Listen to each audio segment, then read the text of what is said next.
Hello friends, very good evening to all. So अभी हम लोग अगेन आ चुके हैं नेक्स्ट लेक्चर पे, लेक्चर नंबर 7 पे। तो आज हम लोग पढ़ेंगे रिलेटिव मोशन। ठीक है, आज हम लोग क्या पढ़ेंगे? Relative motion. तो लिख देता हूँ पहले मैं कि जो आज का हमारा टॉपिक है, जो आज का हमारा टॉपिक है वो है रिलेटिव इन 1D। ठीक है, 1D का हम लोग आज रिलेटिव पढ़ेंगे, वन डायमेंशनल मोशन। एक एक एक डायरेक्शन में ना, लाइक 2D नहीं होगा, एक्स वाई नहीं होगा। एक्स वाई का आपको तो पढ़ेंगे जब प्रोजेक्टाइल पढ़ लेंगे हम लोग। अभी जस्ट आई थिंक इसी लेक्चर में स्टार्ट हो जाएगा प्रोजेक्टाइल। अब ये आपका लास्ट टॉपिक था 1D का। प्रोजेक्टाइल स्टार्ट हो जाएगा, उसके बाद फिर अगेन से रिलेटिव पढ़ेंगे 2D का। ठीक है, पहले 1D का रिलेटिव पढ़ेंगे। अगर आपको रिलेटिव 1D का समझ आ जाएगा तो 2D इतना टफ नहीं है, जस्ट उसी का एक मतलब आपको 2 बार एक ही काम करना पड़ेगा। ठीक है, तो 2D में हो जाएगा। तो स्टार्ट करते हैं बिना लेट किए। ठीक है, तो सिंपल देखिए, मैं रिलेटिव मोशन समझाने से पहले मैं 2-3 चीज़ आपको पहले बता देता हूँ। क्या? जैसे कभी भी रिलेटिव चीजें, कभी भी कुछ भी हो तो उसका फॉर्मूला कैसे लिखा जाता है? एक तो बहुत इंपॉर्टेंट चीज है फॉर्मूला। लेट्स से मैं आपसे पूछूं कि velocity of A with respect to B, इसको ऐसे भी लिख सकते हैं, और इसको इंग्लिश में लिखना चाहें तो आप ऐसे भी लिख सकते हैं, velocity of A with respect to B, ऐसे भी लिख सकते हैं। और मैथमेटिक्स में यानी फिजिक्स के फॉर्मूले में अगर आपको कन्वर्ट करना है तो कैसे कन्वर्ट करेंगे? वेलोसिटी ऑफ ए, जो पहली बार आएगा, जो सबसे पहले आएगा वो पहले हर जगह आएगा। ठीक है, ए पहले आया था तो ए यहाँ पे भी पहले आएगा, देन माइनस आएगा, देन वेलोसिटी ऑफ बी। ये आपका फॉर्मूला हर रिलेटिव की चीज के लिए वैलिड, चाहे आप एक्सलेशन रिलेटिव में पूछे, वेलोसिटी पूछे, कुछ भी पूछे। ठीक है, एक बात तो क्लियर हो गई कि अगर कभी भी मुझे वेलोसिटी बोली जाएगी तो मैं कैसे निकालूंगा। अगर मैं लेट्स से एग्जांपल में पूछूं acceleration of A with respect to B, कैसे लिखूंगा? तो सिंपल फॉर्मूला क्या होगा बताइए? Acceleration of A minus acceleration of B. अब हम इसको फील करेंगे कि माइनस क्यों लिख रहे हैं। ठीक है, पहले आपको फॉर्मूला बता दिया कि आपको क्वेश्चन सॉल्व करने में कोई प्रॉब्लम नहीं आएगी। तो आपको ये मेरी छोटी सी अगर ये याद रहेगी, रिलेटिव के क्वेश्चंस लाइक आपके जितने फॉर्मूले वाले हैं ना वो सारे हो जाएंगे बस इस फॉर्मूले से। इसी फॉर्मूले पे रिलेटिव का क्वेश्चन मेन लिस्ट होता है, चाहे क्वेश्चन में पूछ लेता है चाहे वेलोसिटी में, जब भी आप रिलेटिव का यूज करेंगे। तो हम फील करते हैं कि नेगेटिव क्यों आता है। ठीक है, जरा आप सोचिए, रिलेटिव मतलब क्या है? किसी एक के फ्रेम में दूसरे को देखना, ऑब्जर्व करना। लाइक आप ये कभी भी किसी चीज को ऑब्जर्व कर रहे हैं, किसी फ्रेम में होंगे। लेट्स से आप अपने रूम के अंदर बैठे विंडो से किसी को ऑब्जर्व कर रहे हैं। ठीक है, ओके। ठीक है, विंडो से किसी को अगर ऑब्जर्व कर रहे हैं तो इसका क्या मतलब है? इसका मतलब है कि अच्छा, मैं अभी प्लेनेटरी मोशन की बात नहीं कर रहा कि अर्थ भी घूम रही है तो पूरा फ्रेम मूविंग है, नहीं उसकी बात नहीं कर रहा, क्योंकि आप अगर उसके रेस्पेक्ट में बात करेंगे तो अर्थ पूरी घूम रही है ना, जिसको आप ऑब्जर्व करें वो भी घूम रहा है, तो आपके और उनके बीच रिलेटिव जीरो ही है। अभी मैं बस ग्राउंड फ्रेम की बात कर रहा हूँ कि अर्थ के रेस्पेक्ट में बात कर रहा हूँ। ठीक है, ग्राउंड फ्रेम मतलब अर्थ के फ्रेम में, इसको ग्राउंड फ्रेम बोलते हैं।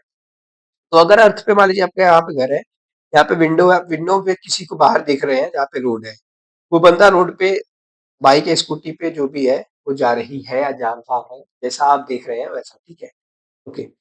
अगर वो जा रहा है तो क्या हो रहा है? ऑब्जर्विंग कौन है? आप अंदर से ऑब्जर्व कर रहे हैं किसको? जो बाहर जा रहा है या जा रही है, स्कूटी से या फिर बाइक से। आपका दोस्त हो सकता है, चाहे जैसा दोस्त हो। तो अगर वो जा रही है फिर जा रहा है, इसका क्या मतलब है कि मैं देख रहा हूं ना, तो मैं क्या बोलूंगा? वेलोसिटी ऑफ इसकी, जो जा रहा है, क्योंकि जब अच्छा मैं समझे, मैं आपके रूम में आ गया, मैं पूछना चाहता हूँ कि जो आपके सामने जा रही है जा रहा है उसकी वेलोसिटी क्या है आपके रेफरेंस में, तो आप क्या लिखेंगे कि वेलोसिटी ऑफ लेट्स से इनको नाम देता हूँ, लेट्स से बी है और यहाँ पे मान लीजिए आप ए है।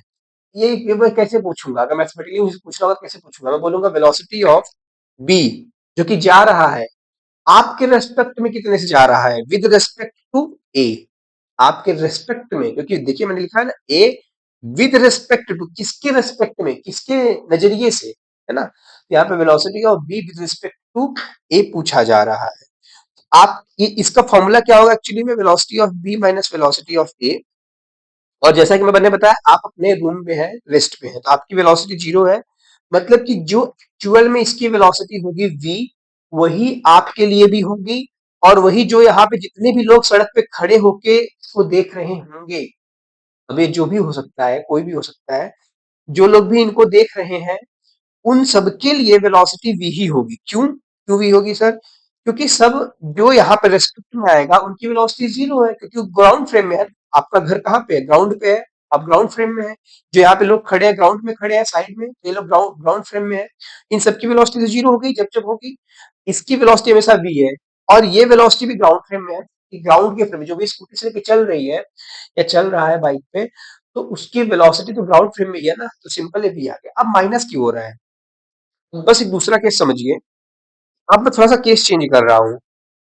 एक है जो स्कूटी पे लेट से जा रही है 30 मीटर पर सेकेंड से, और बगल में डबल लेन की रोड है। बगल में आप अपने बाइक से जा रहे हैं 30 मीटर पर सेकेंड से। आपको कुछ सामान लाइक एक्सचेंज करना है, कुछ लेना देना है, ठीक है। अगर आपको कोई सामान एक्सचेंज करना है तो मुझे बताइए कि आपको कोई प्रॉब्लम होगी? अगर ये कंडीशन मैं फिक्स कर दूं, बहुत बच्चे तो खुश हो गए, सर बस ऐसे ही चलने दीजिए जीवन भर, ऐसे ही हमेशा चलने दीजिए, कोई समस्या ही नहीं रहेगी। नहीं, वहां से हटिए, अभी अपने काम पे आते हैं, ठीक है। वहां से हट जाइए सभी लोग, जहां आप सोच रहे हैं सब लोग हट जाइए। हाँ, मैं क्या बोल रहा हूँ? मैं बोल रहा हूँ कि कोई अगर स्कूटी से लेट से जा रहा है, ठीक है, लेट से इसको बी बोलता हूँ, और आप लेट से बाइक पे हैं ए से। अब कंडीशन क्या दे दिया मैंने? 30 मीटर पर सेकेंड से वो भी चल रही है, 30 मीटर पर सेकेंड से आप भी अपनी बाइक को स्लो कर लिए, ताकि कोई प्रॉब्लम ना आए। 30 मीटर पर सेकेंड। अगर आपको कोई सामान एक्सचेंज करना है, कुछ लेना देना है इनसे, इनको कुछ लेना है या फिर आपको कुछ देना है, या फिर आपको कुछ लेना है, क्या कोई प्रॉब्लम आएगी? ऐसा तो नहीं होगा ना कि आप सामान अपने हाथों से दे रहे हैं और ये आगे चली जाए, सामान गिर जाएगा? ऐसा होगा? नहीं होगा। या फिर वो सामान दे रही हूँ आपको, आप आगे या पीछे चले गए, सामान गिर गया, ऐसा होगा? नहीं होगा। क्यों नहीं होगा? जितनी वेलोसिटी इसकी है उतनी ही वेलोसिटी आपकी है, पर आप दोनों हमेशा एक ही लाइन में रहेंगे। कैसे? अगले 10 सेकंड बाद रोड तो ऐसे चलती रहेगी, अगले अगले 10 सेकंड बाद आप दोनों ऐसे होंगे, लेकिन आप दोनों हमेशा साइड बाई साइड ही होंगे, एक दूसरे के अगल बगल ही होंगे, जबकि दोनों ही मोशन में है। लेकिन हमेशा आप दोनों एक दूसरे के अगल बगल रहेंगे, मतलब कुछ भी आप यहां से यहां तक ले दे सकते हैं। आप लोग एक तरीके से रेस्ट पे हैं एक दूसरे के लिए। रेस्ट मतलब क्या?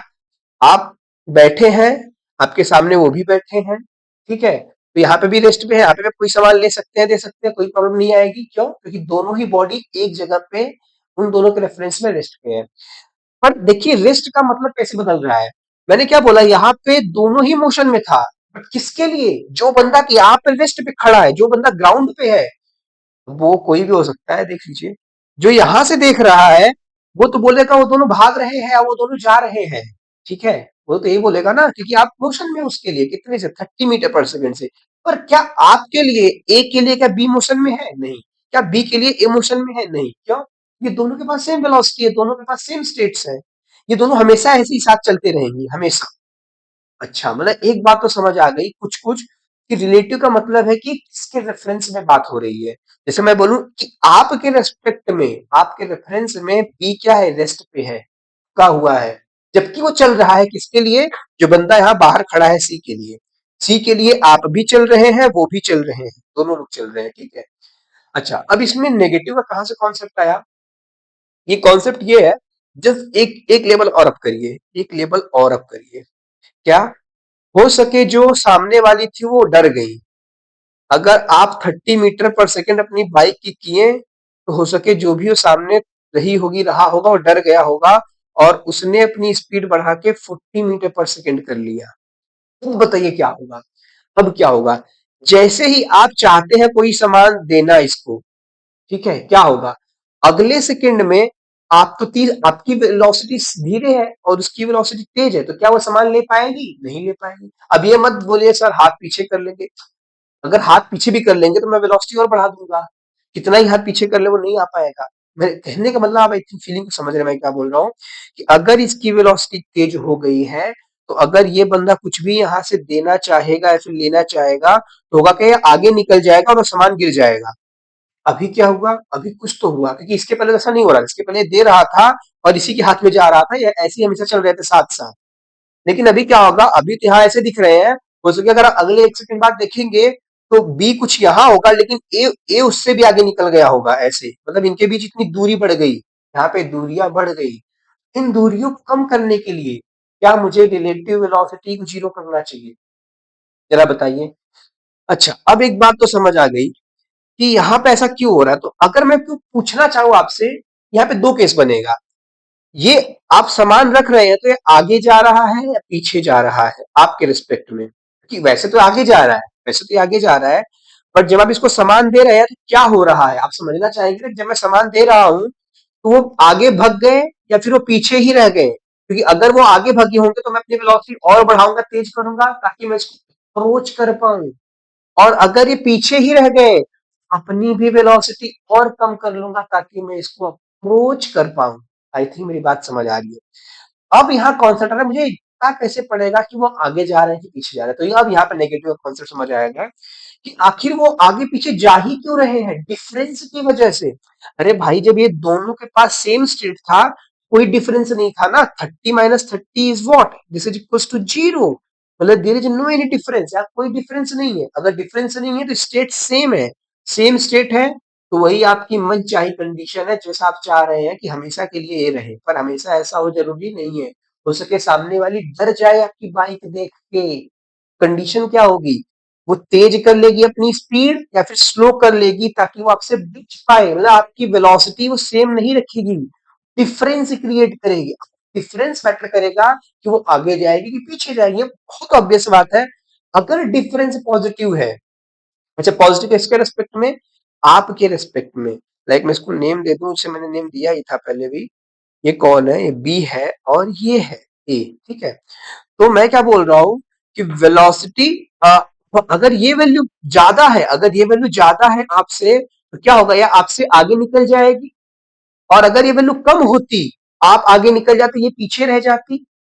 अब मतलब बात समझ आ रहा है कि कैसे डिफरेंस आ रहा है, डिफरेंस से ही पता चल रहा है ना। तो हम इसको जनरलाइज कैसे करेंगे, अगर velocity of B with respect to A, क्या है, डिफरेंस ही तो है, दोनों का अंतर ही तो है, किसके किसके बीच, velocity of B minus velocity of A. क्यों, अभी वही समझाया ना मैंने। क्या समझाया कि पहली बात तो ये समझ आई कि डिफरेंस है दोनों का।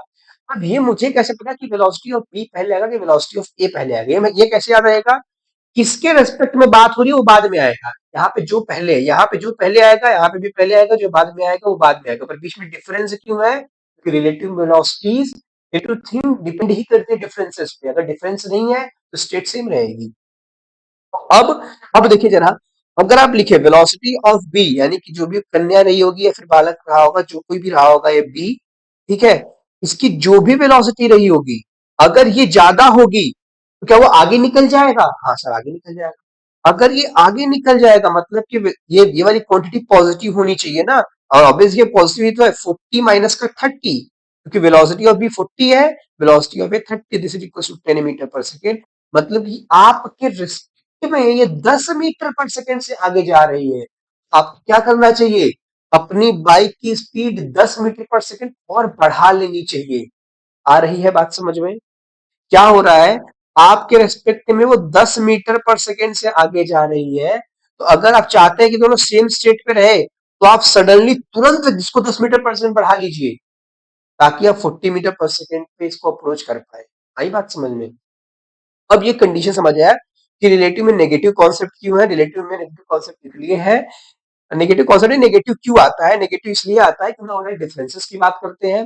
अब वो डिफरेंस किसके बीच आएगा, ए माइनस बी होगा कि बी माइनस सी होगा, तो ये कैसे पता चलेगा कि किसके रेस्पेक्ट में देखा जा रहा है। अगर आपके रेस्पेक्ट में देखा जा रहा है तो क्या बोलूंगा कि बी की वेलोसिटी बताओ ए के रेस्पेक्ट में, तो velocity of B with respect to A is equal to velocity of B minus velocity of ए।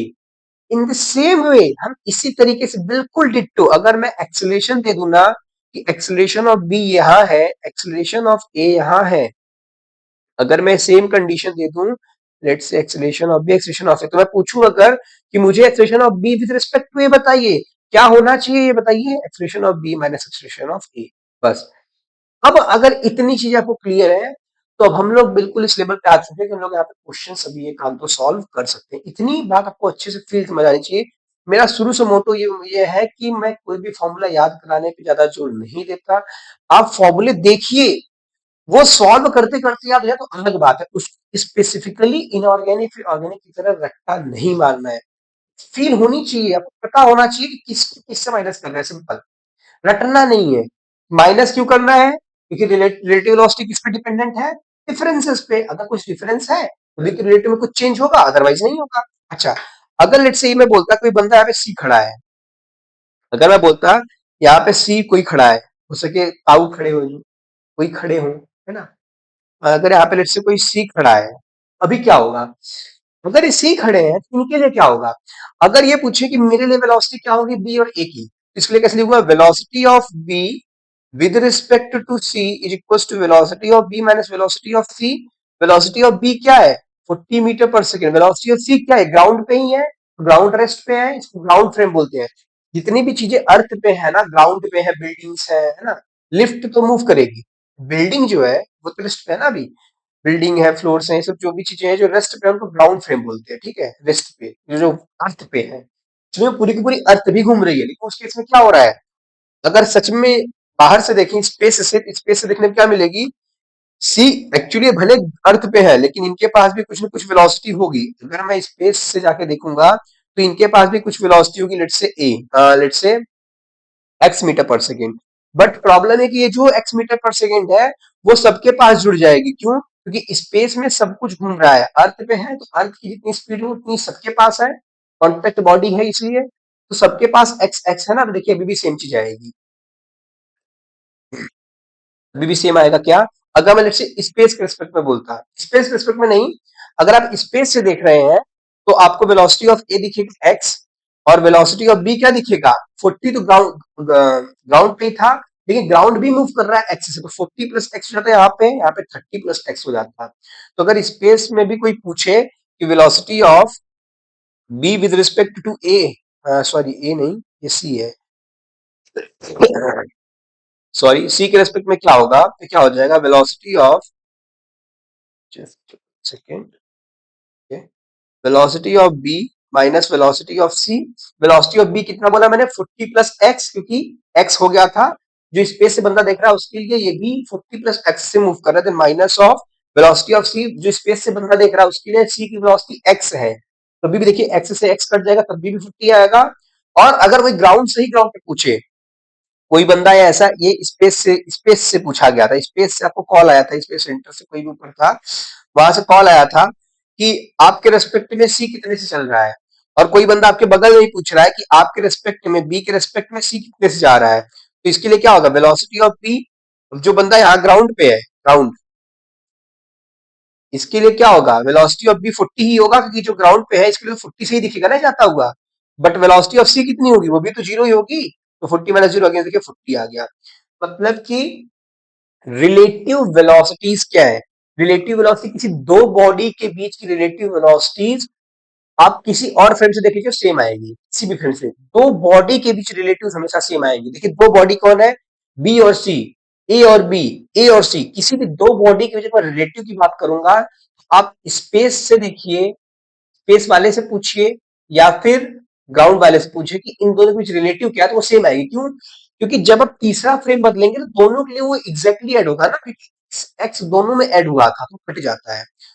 इतना अभी कॉम्प्लिकेट मत करिए, क्वेश्चन करके ज्यादा बेटर समझ आएगा, आपको सिर्फ इतना समझना है कि रिलेटिव में डिफरेंस क्यों आता है और रिलेटिव कैसे लिखते हैं, दो बॉडी के बीच रिलेटिव मोशन कभी भी हो रहा हो, नहीं भी हो रहा, नहीं रिलेटिव मोशन तो हो रहा होगा, तो वो सिंपल क्या करना है, उनके बीच का डिफरेंस लेना है, मुझे जाएगी वेलोसिटी। अब इस पे हम एक सवाल करते हैं, ठीक है, अरे प्रपल आई थिंक आपको फील भी हुआ होगा मैंने कैसे बोला कि ये बंदा जब ये 40 से चल रहा है कि 10 मीटर पर सेकंड से कैसे आपसे लीड करेगा ना, आपसे आगे चला जाएगा 10 मीटर पर सेकंड से, इसलिए यहाँ पे प्रॉब्लम हो सकती है। अगर ये 20 मीटर पर सेकंड होता तो 20 माइनस 30 माइनस 2, मतलब वो पीछे जा रहा है, मतलब आपकी वेलोसिटी कम करनी पड़ेगी उससे मिलने के लिए, ठीक है, तो ओके यहाँ तक तो समझ आया है। अभी करते हैं क्वेश्चन रिलेटिव पे, ठीक है, सिंपल आइए क्वेश्चन करते हैं। ऐसा समझिए कि दो कार है, ठीक है, ये आपके पास लेट से एक कार है, इसके पास लेट से वेलोसिटी है 20 मीटर पर सेकेंड, और एक्सेलरेशन है इसके पास लेट से 3 मीटर पर सेकेंड स्क्वायर, और इनिशियली जिस इंस्टेंट पे बताया गया है उस इंस्टेंट पे दूसरी कार के बीच की दूरी लेट से 70 मीटर है, कितनी है 70 मीटर, और यहीं पे एक दूसरी कार है यहीं पे एक दूसरी भी कार है, वो भी चल रही है। लेट्स से उसके पास वेलोसिटीज है 20 मीटर पर सेकेंड, ठीक है। 20 मत करिए इसको, लेट्स से 30 कर लीजिए या फिर 10 कर लीजिए इसको, आई थिंक ज्यादा बेटर रहेगा। 20-20 दोनों में सेम हो जाएगा तो रिलेटिव वेलोसिटी जीरो हो जाएगी ना, तो फायदा नहीं रह जाएगा, कुछ एक्सेलरेशन ही बस रहेगा इनके बीच। और एक्सेलरेशन लेट्स से आप कर लीजिए इसके बीच लेट्स से 4 मीटर पर सेकेंड, ठीक है। 4 मीटर पर सेकेंड इसका एक्सेलरेशन। इनिशियली इनके बीच की दूरी कितनी है सर? 70 मीटर है। अब मैं आपसे कुछ क्वेश्चंस पूछता हूँ, क्या ये है ए, ये है बी। अब चलिए आप मुझे बताइए कि क्या ए बी को ए बी से मिल पाएगा? मिलने का मतलब है कि दोनों एक दूसरे के साइड बाई साइड से एकदम साइड बाय साइड लग पाएंगे? पॉसिबल है ऐसा होना? ताकि अगर ये दोनों को सामान लेना देना चाहे तो क्या ऐसा पॉसिबल है कि किसी भी एक इंस्टेंट पे इसके साथ जाने वाला ये भी इसके साथ रुके फिर आगे पीछे हो चल जाएगा, बट इंस्टेंट में दोनों साथ होने चाहिए, क्या ऐसा पॉसिबल है? पहला सवाल। दूसरा सवाल, कितनी बार पॉसिबल है? सॉरी, दूसरा सवाल कितनी बार पॉसिबल है? एक बार, दो बार, तीन बार? क्योंकि दो बार भी पॉसिबल हो सकता है, बिल्कुल हो सकता है। कब हो सकता है? हो सके हो सके क्या हो रहा हो, ऐसा हो रहा हो कि इसका वेलोसिटी काफी तेज हो, इसको ओवरटेक करे, ठीक है, इनिशियली। फिर क्योंकि इसकी वेलोसिटी क्या है, इसकी वेलोसिटी ज्यादा है तो इनिशियली उसके ओवरटेक कर जाए वेलोसिटी ज्यादा के कारण, लेकिन बाद में एक्सेलरेशन तो बी वाले के जाता है तो बी वाले की वेलोसिटी बढ़ जाएगी, तो उसके रेस्पेक्ट में बी वाला इसको ओवरटेक कर देगा आगे कहीं। दो बार ओवरटेकिंग हो जाएंगी, एक बार यहाँ और एक बार यहाँ। हमारी बात समझ में? और अगर रेस्पेक्ट में देखेंगे, अच्छा रिस्पेक्ट में क्या होता है, रिस्पेक्ट में क्या होता है देखिए, आप जब भी किसी फ्रेम में बैठते हैं तो आप खुद को हमेशा रेस्ट पे मानते हैं। कैसे? अगर आप किसी कार में बैठे हो, कार में बैठ के अगर आप बाहर देखें तो क्या आप बोलते हैं कि मैं नहीं, जब आप किसी पेड़ को बाहर देखते हैं या फिर किसी बाइक को बाहर देखते हैं, बिल्डिंग्स को बाहर देखते हैं, आपको क्या दिखता है?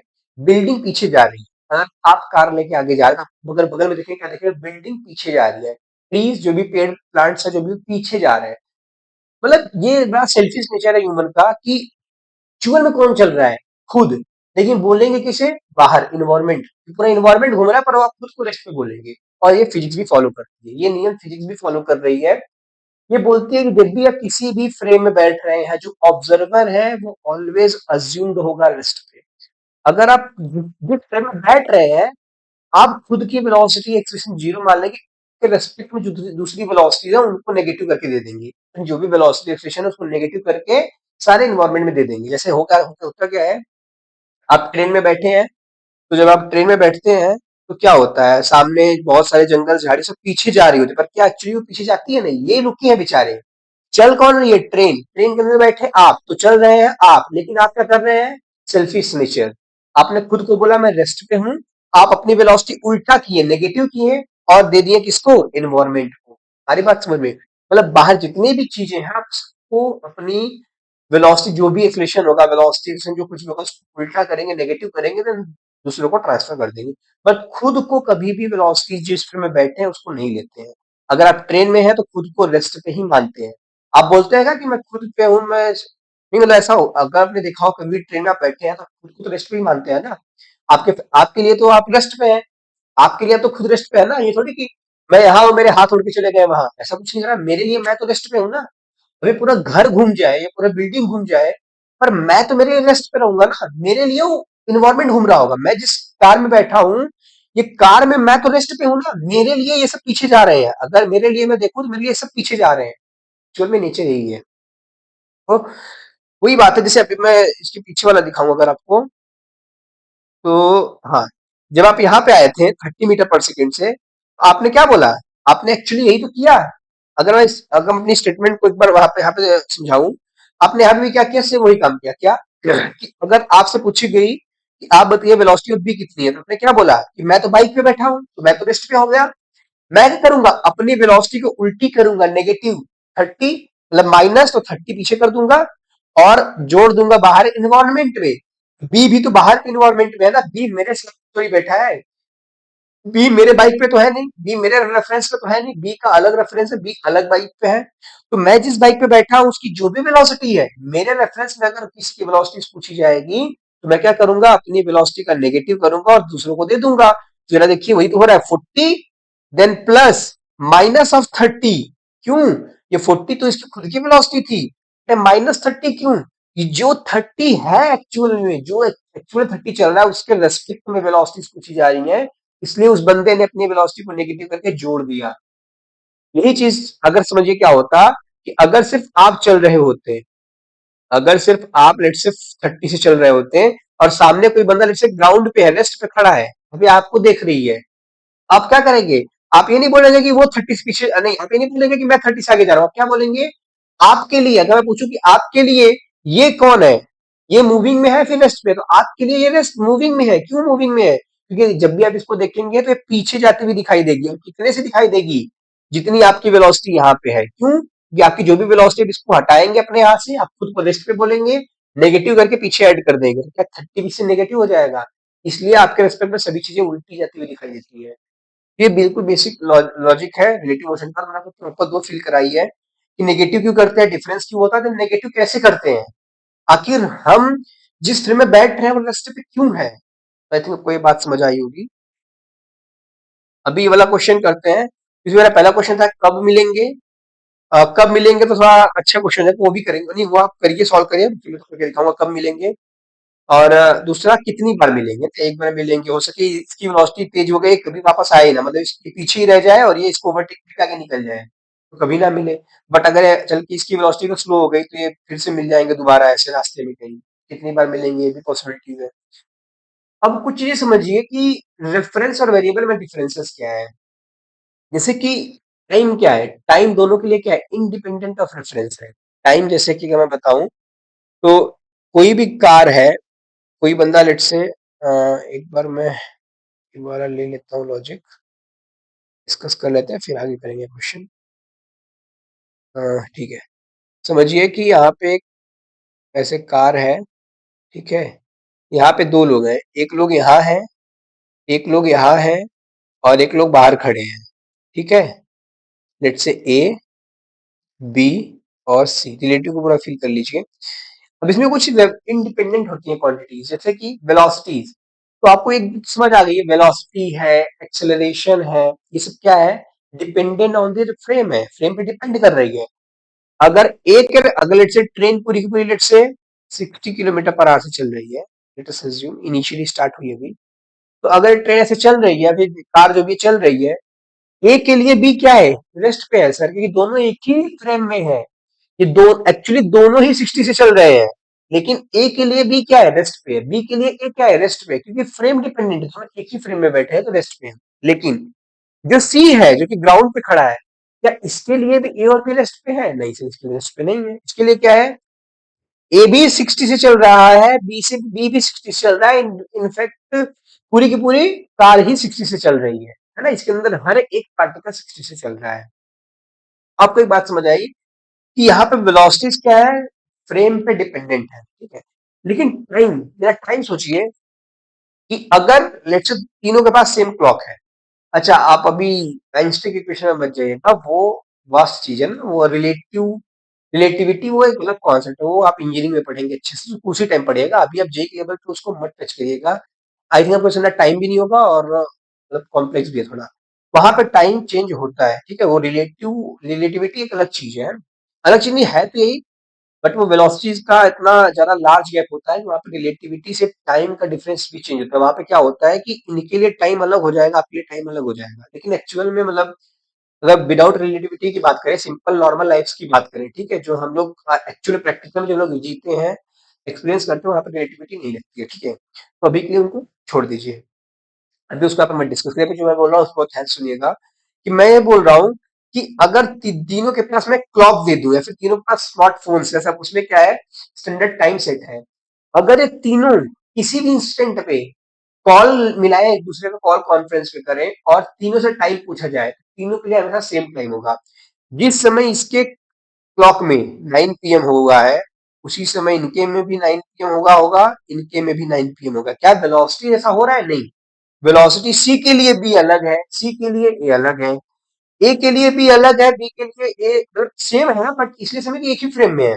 बट सी के लिए बी भी अलग है, सी के लिए बी अलग है ना, बी के लिए सी अलग है, ए के लिए सी अलग है। तो फ्रेम में क्या है, वेलोसिटी डिफरेंस हो रही है, लेकिन टाइम डिफरेंस नहीं होगा। एक बात हमेशा रखिएगा, सबसे मोस्ट इंपॉर्टेंट पॉइंट, एक नोट बना के लिख लीजिए, ठीक है?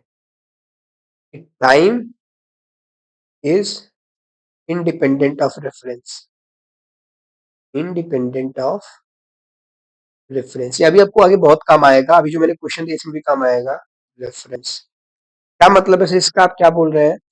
मैं ये बोल रहा हूँ कि टाइम रेफरेंस पे डिपेंड नहीं करता। इससे फायदा क्या होगा? इससे फायदा ये होगा ना कि अगर मैं टाइम काउंट करना स्टार्ट करूं, कि जब मैं वो बाइक वाला केस आपको दिया था, अगर आपको बाइक वाला केस वो याद आ रहा हो, तो वहां पे क्या हो रहा था कि आप भी सेम वेलोसिटी से चल रहे थे और वो भी सेम वेलोसिटी से चल रही थी, दोनों के पास सेम वेलोसिटीज थी, दोनों के लिए मोशन तो रिलेटिव था रेस्ट पे, लेकिन टाइम तो लाइक इंटरवल तो पास हो रहा है ना, टाइम इंटरवल तो पास हो ही रहा है। अभी लेट्स से स्टार्ट हुआ है लेट्स से 9 पीएम पे, कुछ देर बाद क्या हो जाएगा 9 पीएम 10 मिनट या फिर 10 सेकंड जो भी होगा, लेट्स से 10 मिनट की बात की बात करते हैं।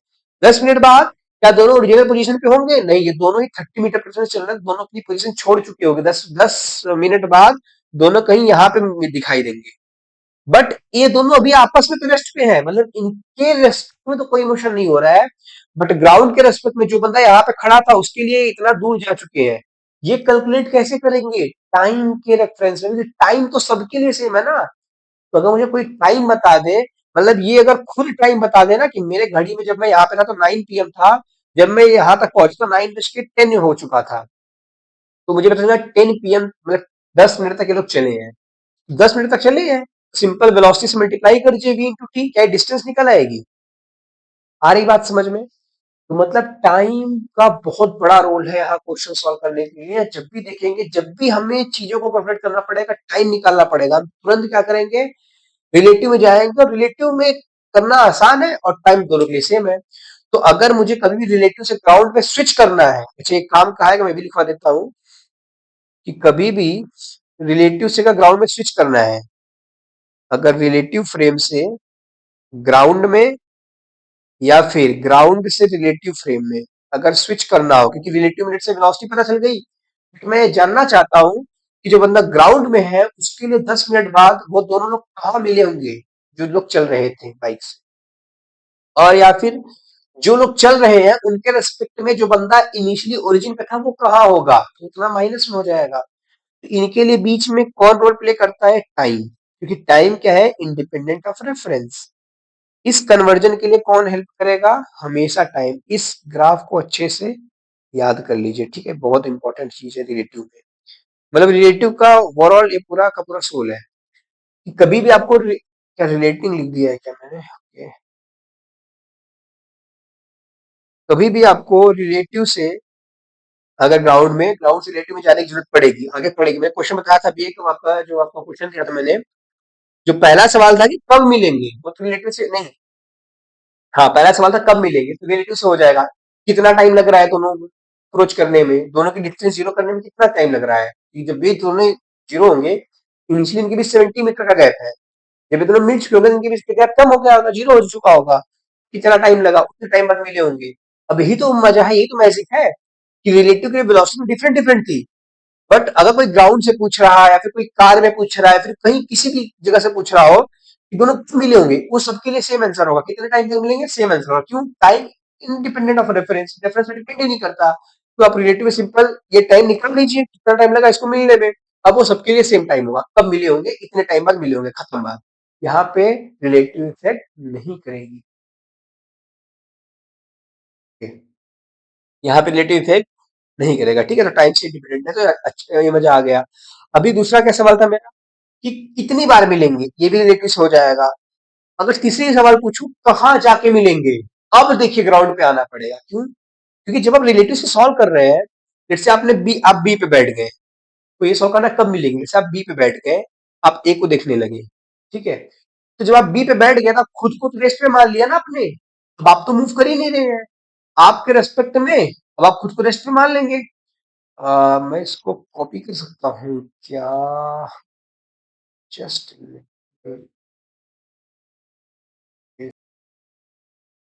simply go take it, create a link, keep a session copy, add to library,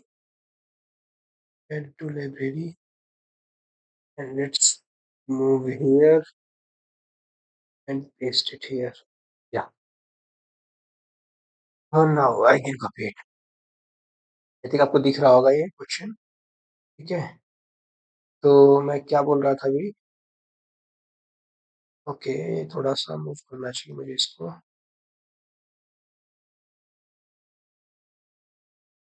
हुँ, या व्हाट इज़ दिस करेक्ट?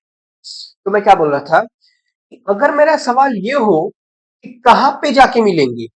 कहाँ पे जाके मिलेंगे इसका क्या मतलब है? इसका सिंपल मैं ये पूछ रहा हूँ कि जो बंदा यहाँ पे खड़ा है, 1 सेकंड, जो बंदा यहाँ पे खड़ा है, उसी के लिए बता देगा कहाँ पे जाके मिलेंगे। कब मिलेंगे तो हो गया। जो बंदा यहाँ पे है, जब रिलेटिव में आप देखेंगे तो रिलेटिव में क्या देखेंगे? आपने इसको तो सीधे रेस्ट पे बोल दिया, इसके रेस्पेक्ट में सॉल्व करेंगे सिर्फ और 70 मीटर में। आप बोलेंगे जब ए इसके पास चला जाएगा तो रिलेटिव में क्या हो जाएगा, दोनों मिल जाएंगे, काम हो जाएगा।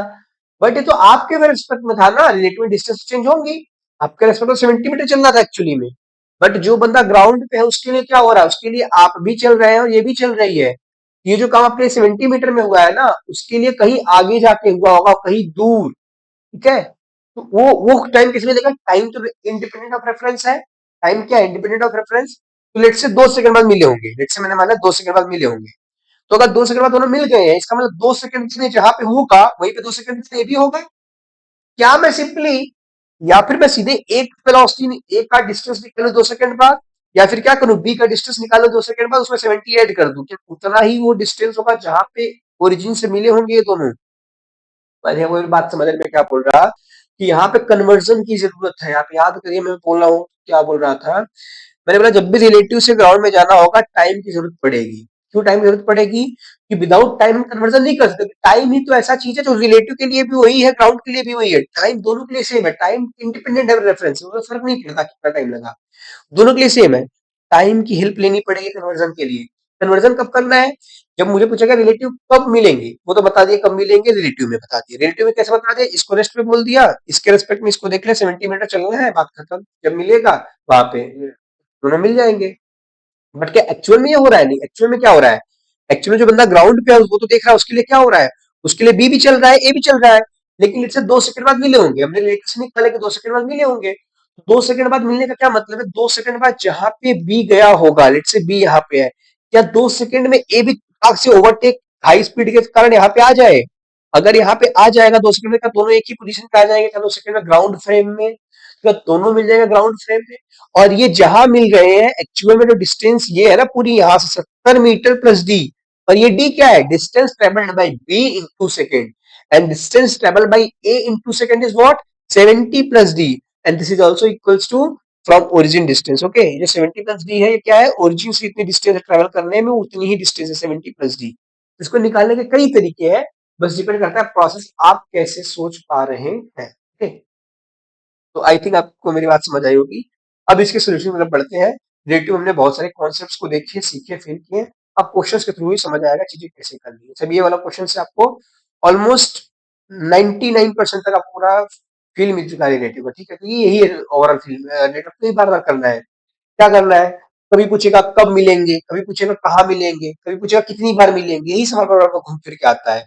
इन सबके लिए हमेशा दो काम, कब मिलेंगे, ये अब आपको खुद से कॉमन सेंस यूज करना पड़ेगा। कब मिलेगा क्या मतलब है? टाइम पूछ रहा है, टाइम चाहे जैसे निकाल लीजिए।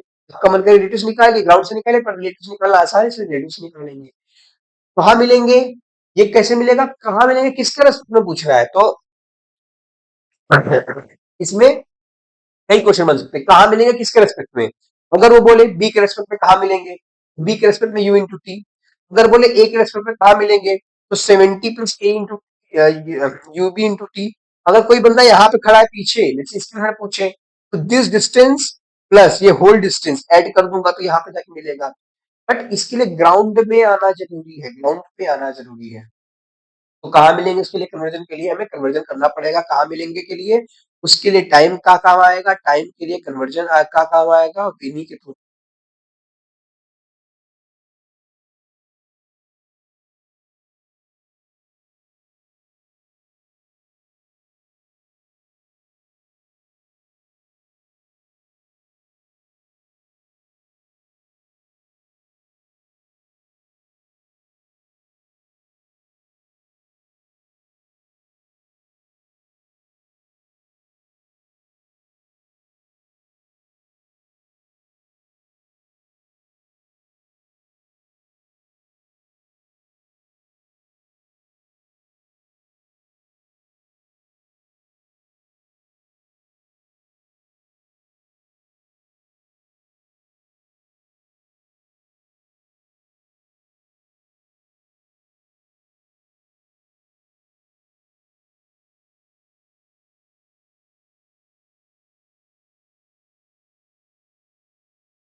हेलो हेलो हेलो, अभी आ रही है आवाज?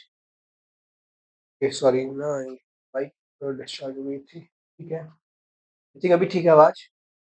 ओके। ठीक। तो अभी ठीक है ना, मुझे पता नहीं भी सेशन ये कहाँ तक आवाज आई थी, तो आई थिंक कंटिन्यू करते हैं। फिर जो भी कोई डाउट होगा कमेंट में बताइएगा, उसको कर लेंगे। फिर मैं एक बार वीडियो देखूंगा, अगर कुछ ऐसा पार्ट रहा तो उसका कुछ मैं लिख दूंगा, ट्रांसक्रिप्ट नीचे लिख दूंगा।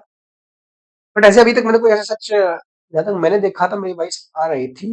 तो ऐसा कुछ मैंने नहीं बताया, सिंपल मैंने ये बताया, वही मतलब मैं रिपीट कर रहा जो मैं पहले बता चुका, मैं वही रिपीट कर रहा था कि मैंने क्या करा, इसकी डिस्टेंस को 30 मीटर कर दिया। अभी क्या हुआ, इसके रुकने की वेलोसिटी कहाँ पे 40 मीटर पे होगी। तो 40 मीटर पे होगी तो ये आगे तक जाएगा। आगे तक जाएगा मतलब कि 30 मीटर तो यहाँ है, 40 मीटर लेट से यहाँ होगा। ये आगे तक जाएगा, फिर नेगेटिव एक्सलेशन है तो इसकी वेलोसिटी जीरो हो जाएगी, देन ये पीछे आने लगेगा, ऐसे बढ़ते रहे।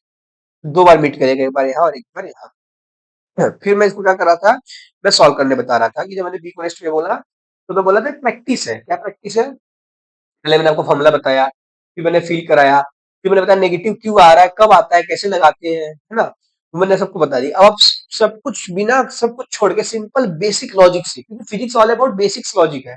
लॉजिक्स क्लियर है, कोई फॉर्मूला, कोई अगड़म बगड़म की जरूरत नहीं पड़ती, सब कुछ आसानी से हो जाता है। मुझे कोई फॉर्मूला भी याद नहीं है। साफ साफ दिख रहा है, ये बंदा 10 मीटर चल रहा है, ये बंदा 20 मीटर चल रहा है। बी के लिए एक इक्वेशन रहा होगा, ऑब्वियस सी बात है, 10 मीटर पर सेकेंड से, क्योंकि ये 20 मीटर मीटर चल रहा है और ये 10 मीटर पर सेकेंड से, इनके फ्रेम में तो 10 मीटर से ही चलेगा ना, क्योंकि 10 मीटर तो कट जाएगी। जितना डिस्टेंस ये ट्रेवल कर रहा है एक सेकंड में, तो डिस्टेंस ये भी ट्रेवल कर रहा है 10 मीटर पर सेकेंड से, तो 10 मीटर पर सेकेंड, 10 मीटर पर सेकेंड कट जाए। एक्स्ट्रा 10 मीटर पर सेकेंड से ए वाला ट्रेवल कर रहा है आगे की तरफ, तो ए वाला आगे की तरफ 10 मीटर पर सेकेंड से ही आएगा। बिना फॉर्मूला, बिना कोई लॉजिक से सिंपल आप देख के चीजों को समझ सकते हैं और आंसर लिख सकते हैं। तो ये फिजिक्स है, प्रैक्टिस से डेवलप हो जाएगी। सामने क्या है, ये 4 है, ये 3 है। अच्छा, तो सामने 4 है तो क्या बता दें, सीधे नेगेटिव करिए, ऐड कर दीजिए। 3 माइनस का 4, माइनस का मतलब पीछे हो जाएगा 1 मीटर पर सेकेंड। अब फिर से वही इक्वेशन लिखते हैं। एस कितना है इस बार एस है sir 30, this is equals to UT, UT यानी कि 10 टी, और एक्सेशन नेगेटिव है तो minus of 1/2 A into T का स्क्वायर।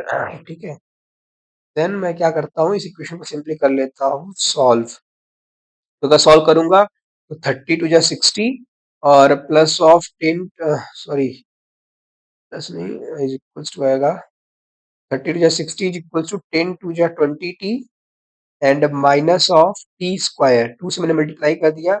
देन मैं इसको अगर और सिंप्लीफाई कर लूंगा, उस तरफ एलएचएस में सबको लेके जाऊंगा, टी स्क्वायर पॉजिटिव, माइनस का 20 T negative and plus of 60 is equals to 0।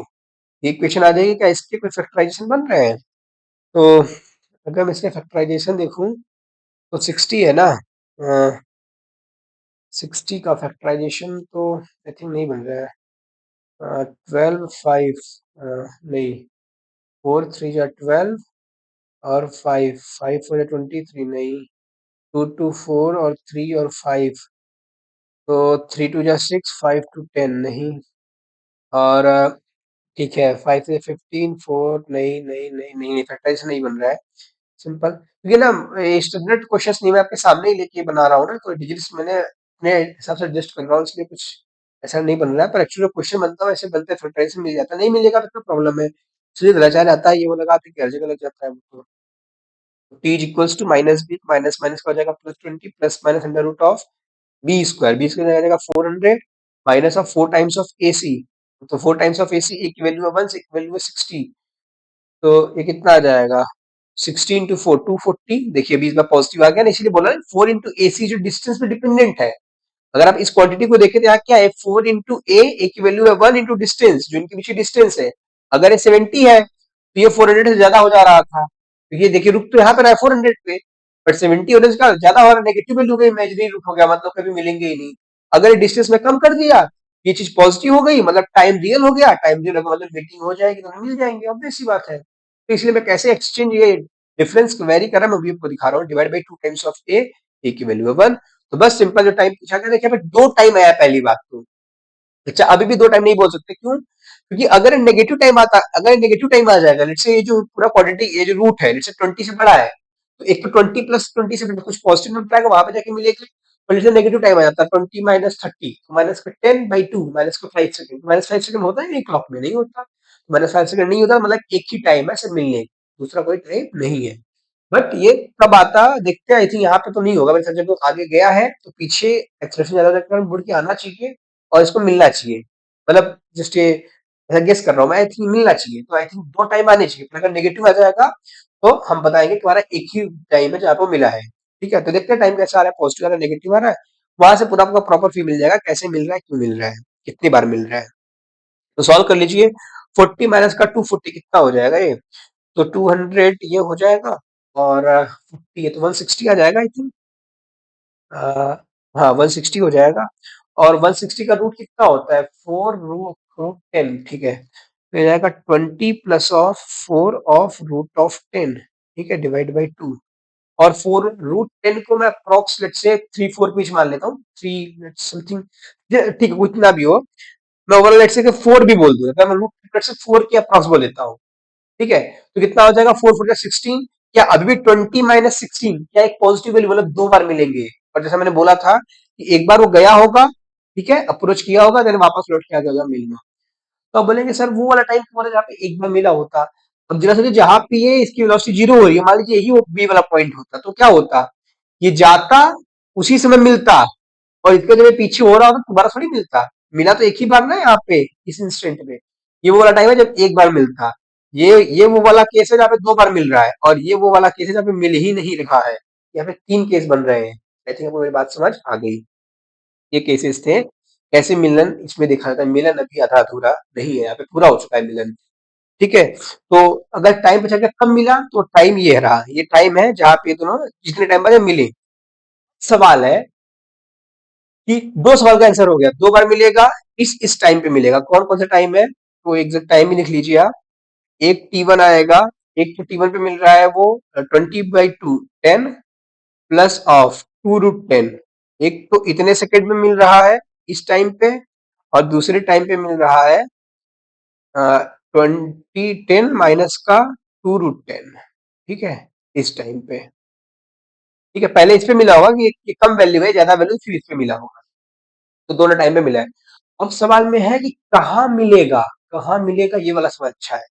अब कहाँ मिलेगा ये कैसे पता चलेगा, आते हैं क्वेश्चन पे, और इसको, ठीक है कोई ना, कहाँ मिलेगा क्या मतलब है कि जब मैंने इसको रेस्ट पे कहा था, बी रेस्ट पे, क्या एक्चुअली में बी रेस्ट पे है, नहीं, बी तो मैंने रेस्ट पे इसलिए बोला कि बी के फ्रेम में जाके बैठ गया, और जिस फ्रेम में मैं बैठूंगा, जिस फ्रेम में हम लोग बैठते हैं वो तो होता है रेस्ट पे होता है, पर एक्चुअली बी रेस्ट पे नहीं है, बी चल रहा है। तो जैसे T1 T2 जो भी टाइम आया उससे क्या है, क्या T1 टाइम बाद बी भी चल रहा है, उसी टाइम में ए भी चल के आ गया होगा, तो एक बार ये मिला होगा, देन T2 कब मिला होगा, T2 अब ये क्या हुआ होगा कि अब ये आगे निकल गया होगा बी से, ठीक है, फिर अभी बी वाले की वेलोसिटी बढ़नी स्टार्ट होगी, देन आगे चल के T2 फिर से मिल गया यहाँ पे इस पॉइंट पे लेट से, तो T1 T2 यहाँ जाके मिल रहे हैं क्या, तो अगर कोई डिस्टेंस पूछ ले कहाँ कहाँ मिले हैं, तो आप ये डिस्टेंस बता सकते हैं, बिल्कुल बता सकता हूँ।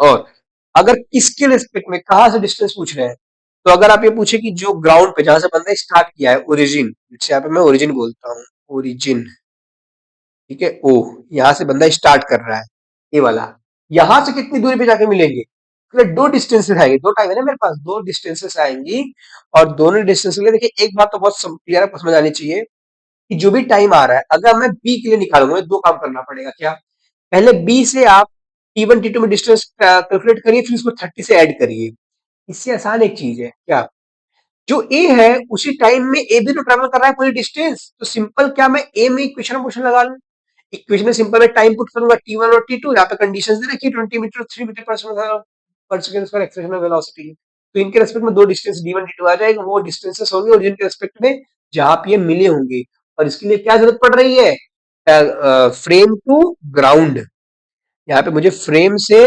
ग्राउंड में जाना है, बीच में हेल्प कौन करेगा, टाइम, तो अगर टाइम लेट्स से कुछ भी नहीं पूछता, कई बार क्वेश्चन ऐसे रहता है सिर्फ पूछता है कहाँ मिलेगा, इनडायरेक्टली उसने टाइम पूछा है, आप टाइम निकालना ही पड़ेगा। मेरे क्वेश्चंस के सॉल्व करते समय अपने कान खड़े रख लीजिएगा, सुनिएगा मेरी बात ध्यान से, मैं क्या बोल रहा हूँ, टाइम इंपॉर्टेंट है, टाइम निकालना पड़ेगा, अगर उसने पूछा है कहाँ पे मिलेगा, फ्रेम टू ग्राउंड कन्वर्जन है, टाइम निकालना ही पड़ेगा, बल्कि ये सवाल आसान हो जाता है जब टाइम पूछता है, तो इसमें ना दो फायदा है। टाइम तो निकालना ही पड़ता है ना ग्राउंड फ्रेम के लिए। तो अगर एक सवाल पूछ लिया तो मेरा आसान हो गया ना, एक सवाल से मेरा दो आंसर आ जाएंगे। आई बात समझ में? तो अगर वो सिर्फ ये पूछता कहाँ मिलेंगे, तो ये इनफेक्ट टफ बोल सकते हैं। क्यों? लेंदी काफी जाएगा, पहले टाइम निकालिए फिर डिस्टेंस निकालिए, पर सवाल आपका एक ही होगा। और ये दो क्वेश्चन में ब्रेक कर देता, पहले टाइम पूछ लेता कब कब मिलेंगे, फिर कहाँ पे मिलेंगे। दो क्वेश्चन है, दो बार आंसर, दो आंसर नंबर मिलेंगे। आई बात समझ में? तो ये वाली बात है। तो कहाँ मिलेगा, सिंपल क्या करूँ, कुछ नहीं करना, सिंपल अब मैं ये क्वेश्चन ही सॉल्व करने जा रहा हूँ, बहुत टाइम लग रहा है। हाँ, 1 आवर हो चुके हैं अप्रॉक्स। तो मैं क्या करूंगा, पुट करूंगा d1 is equals to ut half of T square. क्या क्या वेलोसिटीज दे रखी है मैंने u1 की, एक की दे रखी 20 मीटर पर सेकंड, 30 मीटर पर सेकंड, दोनों आगे की तरफ है। तो सिंपल d1 कितना हो जाएगा बताइए, 20 इंटू टी1, ये वाला टाइम रखिएगा सब में, ठीक है। ये टाइम, अब अगर चाहे तो रूट टेन अप्रोक्सीमेशन करके एग्जैक्ट वैल्यू भी निकाल सकते हैं। Exact root ten rational number है, पर आप अप्रोक्स करके अप्रोक्स वन डिस्टेंस निकाल सकते हैं। तो 20 T one plus of half of 80, ये कितना है 30 मीटर पर सेकेंड ऑफ टी वन का स्क्वायर, ठीक है। देन डी टू, ये दूसरी डिस्टेंस है जहां पे मिले होंगे, ये कौन सा है 20 T two plus of half of 30 into T two. इसका भी ये नहीं बोल सकते सर आप इसको सॉल्व नहीं करें, मैं देखिए सॉल्व पूरा करा रहा हूँ। इसमें कुछ नहीं करना, बाकी बेसिक सच में मैथ्स में कुछ भी नहीं, अब इसके कोई लॉजिक नहीं लगना, सच में इसमें कोई लॉजिक नहीं, बस यही कोई लॉजिक था। टाइम कहाँ है, कितनी बार मिल रहे हैं, कब मिलेंगे, तीनों क्वेश्चन बता दिए। सिंपल, बस मैथ्स के सॉल्व कर लीजिए, मैं सॉल्व करूंगा, फालतू टाइम जाएगा। अब मैं आगे बढ़ जाता हूँ थोड़ा सा, और कुछ भी काम करा लेंगे ना। तो ठीक है, तो आई थिंक यहाँ तक मेरी बात समझ आ चुकी है। अभी रिलेटिव हो चुका, मैं प्रोजेक्टाइल स्टार्ट करता हूँ, ठीक है। तो फाइनली 1 आवर कल स्टार्ट करेंगे। ठीक है, एक प्रोजेक्टाइल के बेसिक ट्रिप दे देते हैं, कल से स्टार्ट करेंगे। नहीं, पहले स्टार्ट करते हैं प्रोजेक्टाइल, कल से अच्छे से करेंगे। अभी आज तो पूरा ब्रीफ ले लीजिए प्रोजेक्टाइल का। तो रिलेटिव 1D हो चुका है आपका।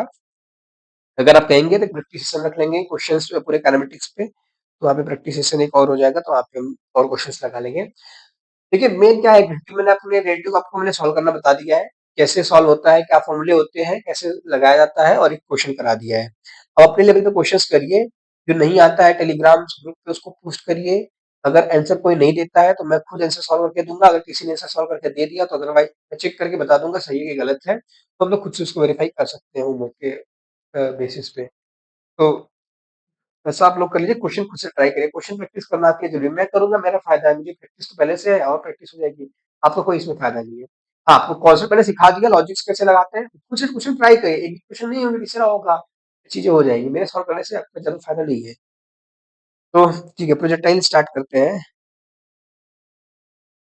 तो प्रोजेक्टाइल क्या है, प्रोजेक्टाइल, प्रोजेक्टाइल कुछ नहीं है, सिंपल देखिए। अभी तक में आपने वनडी देखा, वनडी में क्या था, वनडी में हर बार क्या हो रहा था कि जिस डायरेक्शन में वेलोसिटी थी, उसी डायरेक्शन में आपके पास पैरेलल और एंटी पैरेलल एक्सेलरेशन मिल रहा था। जितने वेलोसिटी थी उसके पैरेलल, मतलब उसी डायरेक्शन में, या फिर उसके एंटी पैरेलल, उसके अपोजिट में जस्ट एक्सेलरेशन मिल रहा था, जिसके कारण एक 1D मोशन क्रिएट हो रहा था, और हमेशा पाथ स्ट्रेट लाइन होता था। स्ट्रेट लाइन का मतलब हॉरिजॉन्टल में जाएंगे स्ट्रेट लाइन आएगा जाएगा, वर्टिकल में देखेंगे आएगा जाएगा स्ट्रेट लाइन बिल्कुल, बट ऐसे दिखा नहीं सकते इसलिए ऐसे दिखाते हैं, बट ये एक्चुअल में ऐसा नहीं होता, 2D नहीं है, 1D ही है, वैसे दिखाने का तरीका है।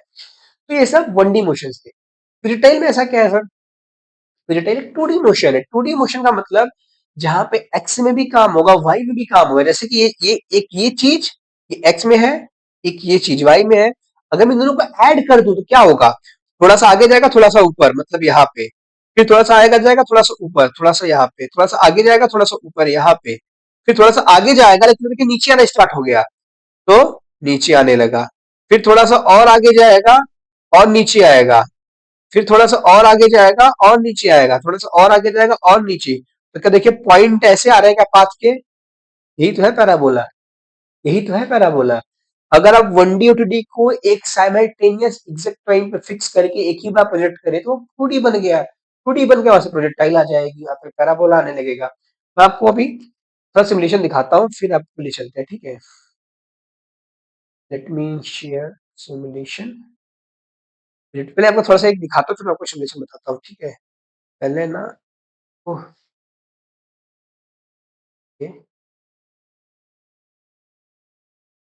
तो थोड़ी सी कुछ और बात कर लेते हैं, अभी दिखाता हूँ सिमुलेशन आपको मैं। ये थोड़ी सी क्या और बात करें, और ये बात करते हैं, कुछ बेसिक्स बात कर लेते हैं और कि अभी अब जरा समझिए इन दोनों में क्या था, एक्सीलरेशन कांस्टेंट था क्या, अभी सेम वो लॉजिक अप्लाई एप्लीकेबल है अभी यहाँ पे, हाँ सर एक्सीलरेशन कांस्टेंट होना चाहिए, अगर एक्सीलरेशन कांस्टेंट नहीं है तो फिर वो पैराबोला नहीं बनेगा, कुछ अजीब सा कर्व बनेगा, वो देखना पड़ेगा। तो इन सभी के लिए क्या नीडेड था, acceleration is equals to constant, कि तभी तो इक्वेशन ऑफ मोशन लगा पाऊंगा मैं, ये जो मैंने पाथ बना पाया हूँ तभी तो बना पाया हूँ ना, कि फिक्स टाइम पे फिक्स डिस्टेंस और फिक्स वाई में चला, फिर एक्स में चला और वाई में चला, फिर एक्स में चला और वाई में चला, एक्स में चला वाई में चला, एक्स में चला वाई में चला, ये सब इक्वेशन ऑफ मोशन में से हो पा रही है सॉरी। इसके लिए एक्सप्रेशन कॉन्स्टेंट, यहाँ पे दो पार्ट है। पहला पार्ट कि जब मेरा एक्सेलरेशन वेक्टर पैरेलल हो वेलोसिटी वेक्टर के, और एक्सेलरेशन वेक्टर एंटी पैरेलल हो इसके वेलोसिटी वेक्टर के, इस केस में क्या बनेगा, ये केस है जो स्ट्रेट लाइन मोशन जनरेट करता है, स्ट्रेट लाइन मोशन, इससे क्या होता है 1D मोशन आता है, ठीक है। अभी दूसरा क्या होगा, दूसरा क्या होगा सर, दूसरा ये होगा जब मैं अदर केस ले लूं, अदर केस मतलब क्या, आप एक्सेलरेशन किसी एंगल पे कर दीजिए, अभी मैं आपको एग्जांपल दिखाता हूं, आपने किसी बॉल किसी कार को, लेट से कार में लेते हैं थोड़ा अजीब लगेगा, लेट से फुटबॉल है, फुटबॉल को अपने लेट से यहाँ पे वो धीरे धीरे रोल कर रहा है ना, लेट से 2 मीटर पर सेकेंड से, एक बंदे ने किक मारी इसको तेजी से ऐसे, किक, और जो किक मारी, किक क्या प्रोवाइड करा इसको, एक फोर्स एक्सेलरेशन जर, इस जर के कारण क्या हुआ, इसको एक वेलोसिटी आगे मिली और एक वेलोसिटी ऊपर मिल गई, क्या ऊपर पे वेलोसिटी मिल गई, हाँ ऊपर वेलोसिटी मिली और ग्रेविटी का एक्सेलरेशन ऑलवेज यहाँ पे है, तो नेट वेलोसिटी कहाँ आई, नेट वेलोसिटी कुछ ऐसी आएगी ना, नेट वेलोसिटी कुछ ऐसी आई, ग्रेविटी एक्सेलरेशन कुछ ऐसे है, क्या इनके बीच 90 डिग्री है, नहीं, इनके बीच कुछ अजीब सा एंगल है अभी क्या हो रहा, अभी क्या होगा कि ये वाले पार्टिकल तुरंत यहां से उड़ेगा, उड़ के ऐसे जाएगा और यहाँ पे आके गिर जाएगा, बन गया एक पैराबोला, बन गया एक प्रोजेक्टाइल। यहाँ पे क्या हुआ, ग्रेविटी यहाँ पे थी, नेट वेलोसिटी वाई में और एक्स में था, और ये सिंपल प्रोजेक्टाइल बनना स्टार्ट हो गया, तो यहाँ पे 2D मोशन हो गया। एक्स में क्या है, कांस्टेंट वेलोसिटी सिर्फ, हर एक्स में हर टाइम में क्या हो रहा है, हर टाइम में क्या हो रहा है सर, हर टाइम में ये हो रहा है कि हर एक सेकंड में, एक सेकंड में देखिए एक्स में वो पर्टिकुलर डिस्टेंस चल रहा है, अगर आप एक्स में देखिए तो पर्टिकुलर डिस्टेंस चल रहा है, यहाँ पे देखिए एक्स में वो हर टाइम में यहाँ से यहाँ, फिर यहाँ से यहाँ, फिर यहाँ से यहाँ, यहाँ से यहाँ, ये कांस्टेंट डिस्टेंस एक्स में चल रहा है, लेकिन ऊपर क्यों उठ रहा है, अरे ऊपर इस वाले कंपोनेंट की वजह से उठ रहा है ना, जो वर्टिकल में वेलोसिटी प्रोवाइडेड हुई है, जो जर्क मारा से अपने फुटबॉल को, इसने क्या करा, वेलोसिटी प्रोवाइड करी है, इसके कारण अब इक्वेशन ऑफ मोशन लग रहा है B Y equals to U I minus of G T, क्योंकि ग्रेविटी भी तो है, तो टाइम से देखिए वेलोसिटी घट रही है पर डिस्टेंस ऊपर जाएगा ना, पहले यहाँ पे था, फिर ये ऊपर उठ रहा है, फिर और ऊपर उठा, फिर और ऊपर उठा, अभी एक्स में कौन है, जितने भी एक्स मोशन है जो मैं सर्कल बना रहा हूँ, ये किसके लिए रिस्पॉन्सिबल है, ये सारे के सारे जो एक्स है ना, ये यूएक्स इंटू टी के लिए रिस्पॉन्सिबल है, क्योंकि यहाँ पे सिर्फ कांस्टेंट वेलोसिटी है, बट ये जो वाई में चल रहा है, वाई में मैं अलग तरह से दिखाता हूँ, ये जो वाई में मोशंस है, जो ये वाला पार्ट है, ये वाला पार्ट है, ये वाला पार्ट है, ये वाला पार्ट है, ये वाला पार्ट है, जितनी भी ब्लू वाली लाइन है ये वाई में चल रहा है खुद से खुद, ये वाला कौन रिस्पॉन्सिबल है इसके लिए S is equals to U I minus of G T square, ये रिस्पॉन्सिबल है, पहले जाके मैक्सिमम डिस्टेंस तक जाएगा, फिर जीरो हो जाएगा, फिर डिस्टेंस घटने लगेगी, देखिए ऐसे घटने लगेगी, घटने लगेगी, घटने लगेगी, तो पार्टिकल ऐसे ऐसे अपने पाथ को फॉलो कर, और ये इंटरवल मैंने बड़ा बड़ा दिखा रहा हूँ, एक्चुअल में ये टाइम 0.00 मतलब टाइम एक एनालॉग चीज है, ये बहुत ही छोटे छोटे पॉइंट्स पे हो रहा है, ये डिस्टेंस हम छोटे करेंगे तो ये पॉइंट आपको पास पास दिखने लगेगा, जब पॉइंट पास पास दिखने लगेगा कंटिन्यूअस पाथ दिखेगा ऐसे, ठीक है। अभी आप बोलेंगे सर आप पाथ तो है ही नहीं, आप तो पॉइंट दिखा रहे थे, बॉल तो मेरी यहाँ पे है ना, बॉल तो मेरी यहाँ है, मेरे बीच में क्या है, अरे बीच में बॉल ही है, बट मैं थोड़ा टाइम जूम करके दिखा रहा हूँ इसलिए आपको बॉल दूर दिख रही है, एक्चुअली बहुत पास पास के पॉइंट है, ये वाला पॉइंट, ये दोनों पॉइंट आपस में ऐसे नजदीक नजदीक नजदीक नजदीक सारे पॉइंट है, जब आप सारे पॉइंट को ज्वाइन कर देंगे ऐसे ऐसे ऐसे ऐसे, एक पाथ ही तो बन जाएगा पूरा का पूरा, यही तो है प्रोजेक्टाइल, यही तो है प्रोजेक्टाइल, यही तो है पैराबोला। सर मजा आया सर, तो अब आपको मेरी दो बात समझ आई क्या, एक्सेलरेशन अगर वेलोसिटी के पैरेलल और एंटी पैरेलल, मतलब कि दोनों के बीच एंगल या तो जीरो है या तो 180 degree straight line motion, other cases projectile में आएगा, ठीक है। अब क्या क्या सिंपल देख लीजिए, आप वेलोसिटी वेक्टर ऐसे था, ग्रेविटी नीचे थी तो प्रोजेक्टाइल बन गया।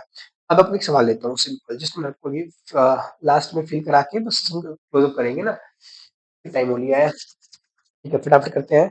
एक सवाल लेता हूँ, फिर आपको फिल करा के विजुअलाइजेशन दिखा के एंड करेंगे। हम आगे से स्टार्ट करेंगे पूरा इस पे मैथमेटिकल मॉडल बात करेंगे ना, लाइक जो भी रेंज है, टाइम पीरियड है, सब कुछ से डिस्कस करेंगे, निकालना कैसे है। एक सवाल कर लीजिए अभी। क्या है सवाल सर? सिंपल सवाल है, मान लीजिए मैं आपको वेलोसिटी वेक्टर देता हूँ, हमने जो भी बताया पढ़ा है ना, उसी के बेसिस पे सवाल आते हैं क्वेश्चंस में। फिर से वेलोसिटी आपको दे रहा हूँ 2 आई कैप प्लस 2 जी का। अब वेक्टर की बात मैं नहीं कर रहा, मैं लेवल वेक्टर पढ़ा चुका हूँ अच्छे से। एक्सप्रेशन लेट से मैंने दे दिया है 3 आई कैप प्लस 4 जे कैप। ठीक है, मैंने ये दे दिया वेलोसिटी वेक्टर और एक्सप्रेशन वेक्टर। मेरा सवाल है कि जो पार्टिकल इस वेलोसिटी जिस पार्टिकल के पास ये वेलोसिटी और ये एक्सप्रेशन दी गई हो उसका पाथ कैसा होगा। पहला ऑप्शन सर्कल, दूसरा ऑप्शन स्ट्रेट लाइन,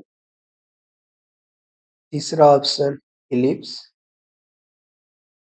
चौथा ऑप्शन पैराबोला। भाई बहुत लोगों ने मैथमेटिक्स में कॉनिक सेक्शन नहीं पढ़ा होगा और इलिप्स के बारे में नहीं पता होगा, कोई नहीं। आप इलिप्स के लिए छोड़ दीजिए, बट अदर तो आपको सर्कल, स्ट्रेट लाइन, पैराबोला पता ही होगा। इलिप्स इसका आंसर नहीं है, ठीक है। अगर आपको लग रहा है इलिप्स कैसे देखेंगे तो आपको बाद जब इलिप्स पढ़ लेंगे कोई चीज समझ आएगी कि अब इस क्वेश्चन को कॉपी में नोट कर लीजिएगा। जब आप कॉनिक सेक्शन में इलिप्स पढ़ लेंगे मैथमेटिक्स में, तो इस क्वेश्चन को वापस से देखेंगे, आपको समझ आएगा कि इलिप्स ऑप्शन क्यों दिया गया है ऐसा। कि जब आप एक्चुअली जेईई मेंस का पेपर देने जाएंगे तो उसमें सब कुछ थोड़े लेवल में पढ़े होंगे, तो आपको कंफ्यूज करने के लिए ऐसे ऑप्शन डाले जाते हैं। फिर अगर आप ढंग से इलिप्स नहीं पढ़ेंगे आपको लगेगा इलिप्स भी है, ठीक है, फिर सर्कल भी है, ऐसा कंफ्यूज करने के लिए होता है। तो इसलिए चीजें थोड़ा अच्छे लेवल पे पढ़िएगा, सिर्फ ऊपर पर टच करके नहीं जाना है। तो इलिप्स नहीं अभी के लिए इसका आंसर, ये जान लीजिए इलिप्स मत लगाएगा और कोई ऑप्शन पे ट्राई करिए।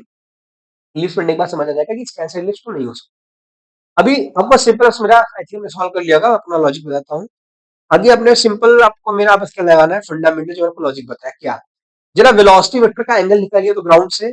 वेलोसिटी वेक्टर का एंगल कैसा है सर? 2 आई कैप 2 जे कैप, मतलब कि वेलोसिटी जो नेट वेलोसिटी यहाँ पे है, नेट वेलोसिटी और इसके बीच एक्स एक्सिस का 45 डिग्री का एंगल होगा, 45 डिग्री का। क्यों? क्योंकि दोनों ही आई कैप जे कैप क्या इक्वल कंपोनेंट है। जरा एक्सलेशन निकालिए, एक्सलेशन कितना है? एक्सलेशन के पास है 3 आई कैप और 4 जे कैप। इसके पास रिजल्टेंट एक्सलेशन आएगा इधर 5 मीटर पर सेकेंड स्क्वायर, 5 मीटर पर सेकेंड स्क्वायर। तो यहाँ पे एंगल कितना होगा? ये एंगल हो जाएगा आपके पास 53 डिग्री। 30 में 53 डिग्री का एंगल होता है। अगर ये 4 है, ये 3 है, 53।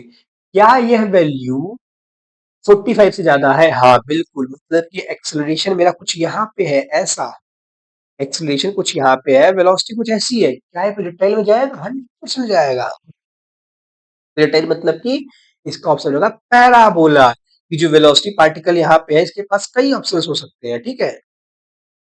ये हमेशा कैसा पाथ को फॉलो करेगा? पैराबोला। आपको आई थिंक ये मेरी बात समझ आ चुकी है कि मैंने कैसे बताया और ये क्यों पैराबोला। इसका आंसर हो जाएगा डी, पैराबोला। सिंपल वही लॉजिक जो मैंने आपको बताया था। एक क्वेश्चन और करेंगे इसी पे, इससे मिलकर जुलता। एक क्वेश्चन और कर लीजिए ये। चलिए एक क्वेश्चन और भी कर लेता हूँ। चलिए बताइए मुझे, लास्ट क्वेश्चन है, बहुत टाइम हो लिया। ठीक है, क्या कर सकते हैं। अगर मेरे पार्टिकल के पास एक्सेलरेशन वेक्टर इधर हो जाए, मैं इसको एक्सेलरेशन इधर दे दूं और इस पार्टिकल को इधर वेलोसिटी दे दूं, वेलोसिटी, तो बताइए पार्टिकल का पाथ किधर फॉलो होगा। तीन ऑप्शंस हैं। अच्छा, इसकी वेलोसिटी थोड़ी सी बदलता हूँ मैं, वर्टिकल आ देके ना इसको किसी एंगल पे देता हूँ और मजा आएगा। एंगल पे फिर से मैं यहाँ पे किसी एंगल पे वेलोसिटी दे रहा हूँ, ठीक है, ऐसे वेलोसिटी। तीन पाथ है आपके पास, फिर मुझे पाथ बताइए इसका पाथ कैसे फॉलो होगा। पहला पाथ ऐसे जाएगा, दूसरा पाथ ऐसे यहां से स्ट्रेट लाइन फॉलो कर लेगा, तीसरा पाथ इधर घूम जाएगा, चौथा पाथ डाउन चला जाएगा। चार ऑप्शन है समझ लीजिए। ऐसे क्वेश्चन भी आते हैं, ऐसे क्वेश्चन फिगर दिया होगा 1 2 3 नंबर होगा, आपके ऑप्शंस में 1 2 3 ऐसे होगा, वहां पे टिक करना होगा। जो ऑप्शन आप टिक करेंगे ना आप उस पाथ को सजेस्ट कर रहे हैं। फिर आप बताइए कैसा पाथ होगा। सिंपल बेसिस लॉजिक का मैंने यूज करिए। मैंने क्या बोला था, एक्सेलरेशन और वेलोसिटी के बीच एंगल देखिए। अब आपको ये समझना पड़ेगा, एक चीज बताइए कि पैराबोला किस तरफ, पैराबोला तो मैंने बता दिया, किस तरफ पैराबोला बनेगा ये तो मैंने बताया ही नहीं। क्योंकि पैराबोला थोड़ी किसी एक्स में ही पैराबोला होता है। अरे पैराबोला ये भी होता है, पैराबोला ये भी होता है, पैराबोला ये भी होता है, पैराबोला ये भी होता है। किधर पैराबोला? इस ये कैसे पता चलेगा सर? ये पता चलेगा ऐसे। डबल सेकेंड, टाइम काफी लग रहा है, मैं सोच रहा हूँ टाइम ना लगे, लेकिन लगेगा। ठीक है। ठीक हो गया। काफी लेंदी लेक्चर्स हो जा रहे हैं। ओके, मैं क्या बोल रहा था कि कैसे डिसाइड करेंगे कौन सा पैराबोला, कैसे डिसाइड करेंगे कौन सा पैराबोला होगा? इसका ना ऑप्शन, ठीक है, तो अभी आप ऐसा समझिए कि जब भी मैं आपको वेलोसिटी दे रहा हूँ, आपको एक बात समझ आई थी वहां एक एग्जांपल में जहाँ पे एक्सेलरेशन तो ऐसे था और वेलोसिटी ऐसे थी। यहाँ पे क्या हो रहा है जरा देखिए, पैराबोला किधर आ रहा है? तो वेलोसिटी के दो कंपोनेंट करिए, वेलोसिटी के दो कंपोनेंट करिए। एक तो इसके परपेंडिकुलर जी के, और एक तो जी के अलाउ। देखिए कैसे हो रहा है। एक तो जो जी के परपेंडिकुलर है, इसमें ग्रेविटी, देखिए ग्रेविटी के पास दो होता है। जितने भी एक्सलेशन है ना, आप एक्सलेशन का भी दो कंपोनेंट कर सकते हैं हमेशा। तो एक सेकेंड, आप सर्कुलर मोशन में पढ़ेंगे जो मैं बता रहा हूँ, पहले आप इस लॉजिक से समझिए। एक्सलेशन के दो कंपोनेंट होते हैं, एक तो परपेंडिकुलर होता है वेलोसिटी के। जो परपेंडिकुलर कंपोनेंट होता है, ये क्या करता है, डायरेक्शन बदलता है। ये ऑलवेज चेंज इट्स डायरेक्शन। ये हमेशा क्या करेगा, डायरेक्ट। अभी आप इसको लॉजिक से अपने करिए, मैं आपको लॉजिक समझा रहा हूँ, उसके थ्रू आपको समझ आ जाएगा मैं क्या बोल रहा हूँ। जो पैरेलल कंपोनेंट होता है, पैरेलल कंपोनेंट ये क्या चेंज करेगा, इट्स वेलोसिटी, उसकी मैग्नीट्यूड को चेंज करेगा, सॉरी वेलोसिटी को नहीं, उसके मैग्नीट्यूड को चेंज करेगा। Magnitude of velocity, magnitude. तो ये ठीक है।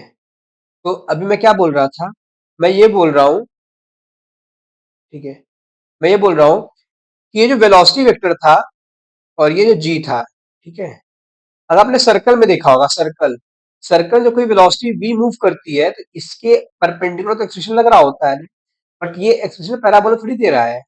यहाँ पे पैराबोला थोड़ी दे रहा है। ये क्या कर रहा है, ये इसकी वेलोसिटी को चेंज कर रहा है, ये वेलोसिटी को चेंज कर रहा है। अगर परपेंडिकुलर ऑलवेज वेलोसिटी है, एक्सेलरेशन है वेलोसिटी के, इसकी वेलोसिटी को चेंज करेगा, डायरेक्शन को चेंज करेगा और सर्कुलर मोशन में मूव करवाएगा, ना कि पैराबोला में जाएगा इस पर। यहाँ पे से जी है, यहाँ पे दो कंपोनेंट है, ठीक है। अगर आप वेलोसिटी को देखिए, जी के दो कंपोनेंट लगाए, जी के दो कंपोनेंट क्या है, एक तो कंपोनेंट यहाँ पे परपेंडिकुलर और एक कंपोनेंट इसके अलावा। एक कंपोनेंट इसकी वेलोसिटी को घटाएगा और एक कंपोनेंट इसको मूव कराएगा सर्कल में। तो सर्कल में मूव कराएगा विद डिक्रीजिंग वेलोसिटी, क्या ऐसे पैराबोला की तरह आ जाएगा? अरे बात समझ में। तो हमेशा आपको ये देखना होता है कंपोनेंट कैसा है। जो परपेंडिकुलर कंपोनेंट होता है ना, वो हमेशा वेलोसिटी की डायरेक्शन चेंज करता है। जैसे अभी मैंने आपको एक सवाल दिखाया था कि जब भी पैरेलल और एंटी पैरेलल होंगे एक्सप्रेशन वेलोसिटी के साथ, ये क्या करता है, वेलोसिटी की सिर्फ वेलोसिटी तो मैग्नीट्यूड चेंज करता है, लाइक या तो उसकी वेलोसिटी को बढ़ाएगा घटाएगा, बट वेलोसिटी को आप मैग्नीट्यूड की बात कर रहे होते हैं हम लोग। लेट्स से 3 से 4 कर दिया, 4 से 3 कर दिया, हम लोग डायरेक्शन की बात नहीं करते। डायरेक्शन मतलब कि किसी एंगल पे आप बोलेंगे सब प्लस से माइनस तो हो रहा है, हाँ वो हो रहा है, बट किसी एंगल की बात नहीं करते। लेट्स से यहाँ पे कोई वेलोसिटी ऐसे चली गई या ऐसे चली गई, आपको वेलोसिटी पता है पैरेलल एंटी पैरेलल, तो उसके अलावा मैग्नीट्यूड चेंज करेगा। मैग्नीट्यूड का मतलब या तो प्लस में या तो माइनस में, आगे या पीछे, राइट। जब भी हम बात करते जब भी हम बात करते हैं परपेंडिकुलर वाले की, तो परपेंडिकुलर वाला देखिए कभी भी कंपोनेंट नहीं चेंज करेगा। लेट्स से इसकी वेलोसिटी 2 मीटर पर सेकंड से मूव कर रही है, ये ऑलवेज 2 मीटर पर सेकंड से ही मूव करेगा सर्कल में, ऐसे ऐसे हर जगह पे, हर जगह पे 2 मीटर पर सेकंड से ही मूव करेगा। बट वेलोसिटी चेंज हो रही है पर मैग्नीट्यूड चेंज नहीं हो रहा है। वेलोसिटी कैसे चेंज हो रही है, क्योंकि इसकी डायरेक्शन बदल रही है ना। अभी इस थीटा पे था एक्स के साथ, अभी इस थीटा पे एक्स के साथ, अभी इस थीटा पे एक्स के साथ, फिर इस थीटा पे हो गया एक्स के साथ, फिर इस थीटा पे हो गया एक्स के साथ। तो हर जगह थीटा तो चेंज कर रहा है, मैग्नीट्यूड नहीं चेंज करते। यहाँ तो जो परपेंडिकुलर कंपोनेंट है हर वेलोसिटीज पे, हर टाइम एक्सेलरेशन परपेंडिकुलर लग रहा होता है, इसलिए इसकी डायरेक्शन बदल रहा होता है। चलिए इस क्वेश्चन पे आइए। चलिए यहाँ पे देखिए दो कंपोनेंट होंगे, एक तो होगा आपके पास ठीक है, एक तो होगा एक्सेलरेशन इसके अलोंग, ठीक है, एक तो इसके अलोंग एक्सेलरेशन होगा और एक तो इसके परपेंडिकुलर एक्सेलरेशन होगा, ठीक है। ये परपेंडिकुलर एक्सेलरेशन क्या करेगा, इसकी डायरेक्शन को चेंज करेगा। अच्छा एक ऑप्शन पर मैं चेंज करना चाहता हूँ, क्योंकि ऑप्शन थोड़ा सा वैसा नहीं अच्छा दिया हूं मैं। एक ऑप्शन में चेंज करना चाहता हूँ, ये वाला ऑप्शन है, कि जो ये स्ट्रेट लाइन मैंने बोला था, इसको स्ट्रेट लाइन मत बोलिए, ये कर्व पार्ट है, बट ऐसे काफी दूर जाके कर्व हो रहा है, ऐसा ऐसे कर्व हो रहा है ना। इसका क्या मतलब है, क्योंकि मैंने ऐसे क्यों किया कि एक्सेलरेशन के दो कंपोनेंट है, एक तो इधर भी कंपोनेंट जा रहा है जो कि इसकी वेलोसिटी ऑलवेज बढ़ा रहा है, ये बहुत दूर जा रहा है यहाँ पे ऐसे ऐसे, बट दूसरा कंपोनेंट है इसकी डायरेक्शन को चेंज भी कर रहा है। एक्चुअल में तो ऐसे जाना चाहिए था स्ट्रेट लाइन, बट देखिए हल्का सा डेविएटेड है ना, हर टाइम देखिए डायरेक्शन चेंज हो रहा है, हल्का हल्का डायरेक्शन चेंज हो रहा है, डायरेक्शन चेंज हो रहा है, क्यों चेंज हो रहा है, इस कंपोनेंट के कारण। लेकिन जो ये आगे दूर जा रहा है, इतना लॉन्ग वास्ट क्यों जा रहा है ये, क्योंकि इसकी वेलोसिटी के कंपोनेंट भी बढ़ रहे हैं। अगर मैं आपको कलर चेंज करके समझाऊं ये बात किसी और पेन से, तो यहाँ पे वेलोसिटी छोटी सी रही होगी, यहाँ पे वेलोसिटी बढ़ी, यहाँ पे वेलोसिटी और बढ़ी, यहाँ पे वेलोसिटी और बढ़ी, बट साथ में देखिए डायरेक्शन भी चेंज हो रहा है, साथ में देखिए डायरेक्शन भी चेंज हो रहा है। तो छोटी वेलोसिटी थी क्योंकि जो ऑलवेज ये कंपोनेंट है ना, इसकी एक वेलोसिटी का ऑलवेज बढ़ा रहा है, बट दूसरे कंपोनेंट इसकी डायरेक्शन को चेंज कर रहा है, तो इसकी डायरेक्शन धीरे धीरे चेंज भी हो रहा है और कंपोनेंट बढ़ भी रहा है। इसलिए ये वाला ऑप्शन नंबर का 2 ही ज्यादा फिट आंसर बैठ रहा है, फिट। ये नहीं होगा, ये ऐसे क्यों नहीं होगा कि सडनली नीचे आ गया, सडनली इसका क्या मतलब है कि ये तब होता कि जब एक्सप्रेशन इधर होता, एक कंपोनेंट इसकी वेलोसिटी को घटाता और दूसरा परपेंडिकुलर रखता, तो आप इसकी वेलोसिटी घटती और मुड़ती, जल्दी से घट के घुम जाता। बट यहाँ पे एक कंपोनेंट इसको सपोर्ट कर रहा है ना कि इसको नीचे ला रहा है, इसकी जब वेलोसिटी को बढ़ा रहा है ऑलवेज वो इंक्रीजिंग में रहेगी, थोड़ा सा डायरेक्शन डेविएट चेंज होता रहेगा। इसलिए ऑप्शन नंबर 2 इसमें करेक्ट फिट हो रहा है। ये क्वेश्चन था बिल्कुल जो नॉर्मल बेसिक्स लॉजिक्स में मैंने आपको पढ़ाया लिखा है। विद प्रोजेक्टाइल की बात करते हैं, जो मैं आपको कल डिस्कस कराने वाला हूँ, उसके लिए मैं आपको थोड़ा सा सिमुलेशन दिखा देता हूँ। आप ये सिमुलेशन आप खुद से भी देख सकते हैं, लिंक दे दूंगा डिस्क्रिप्शन में, वहां से देख लीजिएगा, ठीक है। इसको आप ये खुद से देख लीजिएगा, डिस्क्रिप्शन में लिंक इसकी। बाकी अब मैं सबको थोड़ा सा दिखाता हूँ, मैं इनका बहुत सारा यूज करने वाला हूँ आगे के लेक्चर्स में, तो आप थोड़ा सा इस पे फेमिलियर हो जाए इसके साथ। ये क्या है मैं आपको थोड़ा सा इसके बारे में बता देता हूँ। ये कुछ नहीं, हम इसकी हाइट यहाँ से एडजस्ट कर सकते हैं ना, क्योंकि जो प्रोजेक्टाइल है कहीं से हो सकता है। मैं अभी ग्राउंड टू ग्राउंड प्रोजेक्टाइल करवा रहा हूँ, ग्राउंड टू ग्राउंड का मतलब यहाँ से फायर करूंगा ग्राउंड से, ग्राउंड पे जाके गिरेगा। फिर मैं अभी प्रोजेक्टाइल आगे पढ़ेंगे हम लोग, कई बार बिल्डिंग पे रहेगी, कई बार बिल्डिंग से प्रोजेक्टाइल फायर करवाएंगे, तो हाइट देखिए दे रखा है 9 मीटर का प्रोजेक्टाइल का स्टेशन है। यहाँ से मैं प्रोजेक्टाइल कर रहा हूँ, तो यहाँ पे बिल्डिंग टू ग्राउंड है, यहाँ पे बहुत सारे ऑप्शंस है, आप खुद से कर सकते हैं। प्रोजेक्टाइल क्या है जरा देखिए, अब मैं आपको फिर से दिखाता हूँ। ये सिंपल देखिए 90 डिग्री, अगर मेरा लॉन्चिंग एंगल 90 डिग्री है, मतलब वेलोसिटी मेरी 90 डिग्री पे है, एक्सप्रेशन मेरा क्या है नीचे भी 90 डिग्री पे आएगा, इसके नीचे बिल्कुल। तो अगर मैं आई थिंक ऑप्शन है क्या दिखाने का, एक्सप्रेशन और वेलोसिटी कंपोनेंट, टोटल कंपोनेंट दिखाने का option, velocity vector, expression vector. हाँ देखिए मैं फायर करता हूँ, देखिए देखिए वेलोसिटी वेक्टर आपको ग्रीन से दिख रहा है और एक्सप्रेशन आपको येलो से दिख रहा है। देखिए यहाँ पे वेलोसिटी वेक्टर ग्रीन से, एक्सप्रेशन वेक्टर येलो से। बस इसको स्लो करते हैं। अब देखिए फायर कर रहा हूँ, वेलोसिटी वेक्टर देखिए ग्रीन से ऑलवेज पैरेलल है, एंटी पैरेलल है अभी। अब देखिए वेलोसिटी वेक्टर पैरेलल हो गई, तो क्या हुआ, ऑलवेज ये क्या कर रहा है, जो एक्सीलरेशन है इसकी वेलोसिटी को बढ़ा रहा है स्ट्रेट लाइन मोशन में। अगर मैं जीरो पे कर दूंगा तो कुछ नहीं होगा, नहीं ऊपर करना पड़ेगा इसको, इसे जीरो पे कर देता हूँ एक्सीलरेशन के साथ। अब फायर करता हूँ, ऑलवेज पैरेलल, ग्रीन वाली येलो वाली हमेशा साथ रहेगी, पंप की नहीं करके फट गया। ये सिंपल क्या है, 1D मोशन था, ठीक है। अगर मैं इसको लेट से किसी एंगल पे कर देता हूँ, लेट से ऐसे किसी एंगल पे कर दूं, अब फायर करूँ तो क्या होगा, देखिए प्रोजेक्टाइल देखिए कैसी बन रही है प्रोजेक्टाइल। ये ग्रीन वाला क्या है, फिर आप समझिएगा ग्रीन वाले क्या है। तो अगर मैं फायर करूं, एक सेकेंड रुक सकता है क्या, हाँ ये देखिए जो ग्रीन वाली कंपोनेंट है, मैंने दो बार फायर की, इसमें आपको दो दो दो दिख रहा होगा, एक येलो दो दिख रहा होगा, ग्रीन भी दो दिख रहा होगा, मैंने दो बार फायर कर दिया है। जो ग्रीन वाले कंपोनेंट है इसकी वेलोसिटी वेक्टर दिखा रहा है, net velocity x direction velocity होगी यहाँ पे, एक वाई डायरेक्शन वेलोसिटी होगी यहाँ पे, जो कि इस एक्सेलरेशन के कारण से आ रही है, पहले जीरो थी पाई में, ये बढ़ती रहेगी, इसलिए देखिए पार्टिकल नीचे की तरफ आ रहा है। और एक ग्रेविटी जो ऑलवेज परपेंडिकुलर ही है इसकी, नहीं ऑलवेज परपेंडिकुलर नहीं है, मतलब ऑलवेज वर्टिकल है, डाउनवर्ड है ग्रेविटी के, ग्रेविटी हमेशा से डाउनवर्ड है ना, वैसे वर्टिकल येलो में। तो इसके थ्रू ही पूरा का पूरा प्रोजेक्टाइल आपका आ रहा है। देखिए ऐसे भी अगर मैं इसको फायर कर दूं यहाँ पे, तीन तीन, हाँ ओके इसको चालू करता हूँ, ये फायर करूँ, देखिए वेलोसिटी वेक्टर और यही एक्सेलरेशन वेक्टर। अगर आपको अगर अभी नहीं समझ आया ना, आपको कंपोनेंट्स दिखा सकता हूँ। अब मैं एक्सेलरेशन वेक्टर आ जाता हूँ, देखिए जरा वेलोसिटी के कंपोनेंट देखिएगा, वेलोसिटी के कंपोनेंट यानी देखिए, रुकिए देखिए, ये है एक्स का कंपोनेंट और ये है वाई का कंपोनेंट, ये है रिजल्टेंट वेलोसिटी का कंपोनेंट। अगर मैं पे एक्सेलरेशन दिखा सकता हूँ क्या? हाँ, देखिए एक्सेलरेशन है। अगर मैं इसका एक्सेलरेशन का कंपोनेंट दिखाऊं तो कंपोनेंट इसका नहीं है, मतलब कि इसका वर्टिकल में कंपोनेंट, ये कंपोनेंट कैसे कर रहा है, इसे कंपोनेंट मैं किधर भी ले सकता हूँ, पर ये कंपोनेंट वर्टिकल और हॉरिजॉन्टल में कर रहा है। जो नेट एक्सेलरेशन ही वर्टिकल है, इसका कंपोनेंट भी वर्टिकल में आएगा, हॉरिजॉन्टल में इसका कंपोनेंट जीरो है। ठीक है, एक्सेलरेशन मैं हटा देता हूँ अभी। तो अब वेलोसिटी देखिए अच्छे से, ये x है, ये y है। अब अगर आप इनिशियली देखिए ना, इनिशियली देखिए, इनिशियली फायर कर रहा हूँ, देखिए इनिशियली मैंने फायर किया सिर्फ और सिर्फ वेलोसिटी x में थी, क्योंकि वर्टिकल में कोई वेलोसिटी नहीं थी, तो नेट वेलोसिटी भी x में ही थी। देखिए यहाँ पे वर्टिकल में कोई स्लाइट एरो नहीं आ रहा है, लेकिन यहाँ पे देखिए वर्टिकल में है एरो। क्यों? कि जो वर्टिकल एक्सलेशन है ना, ये वाला क्या कर रहा है, ये इसकी वर्टिकल वेलोसिटी प्रोवाइड करवा रहा है, जिसके कारण क्या होगा कि यहाँ पे वेलोसिटीज बढ़ने लगी, धीरे धीरे वेलोसिटी बढ़ रही है, इसके कारण ये पार्टिकल नीचे की तरफ आ रहा है, ये वर्टिकल डिस्टेंस ट्रेवल कर रहा है, ये इसके जी के कारण हो रहा है, जो 1D क्वेश्चन पढ़े थे अभी। और हॉरिजॉन्टल में कौन कवर करवा रहा है, ये यूएक्स इंटू टी कवर करवा रहा है। तो मैं अभी फायर कर दूं थोड़ा सा। हाँ, दो फायर कर दिया मैंने, एक सेकेंड।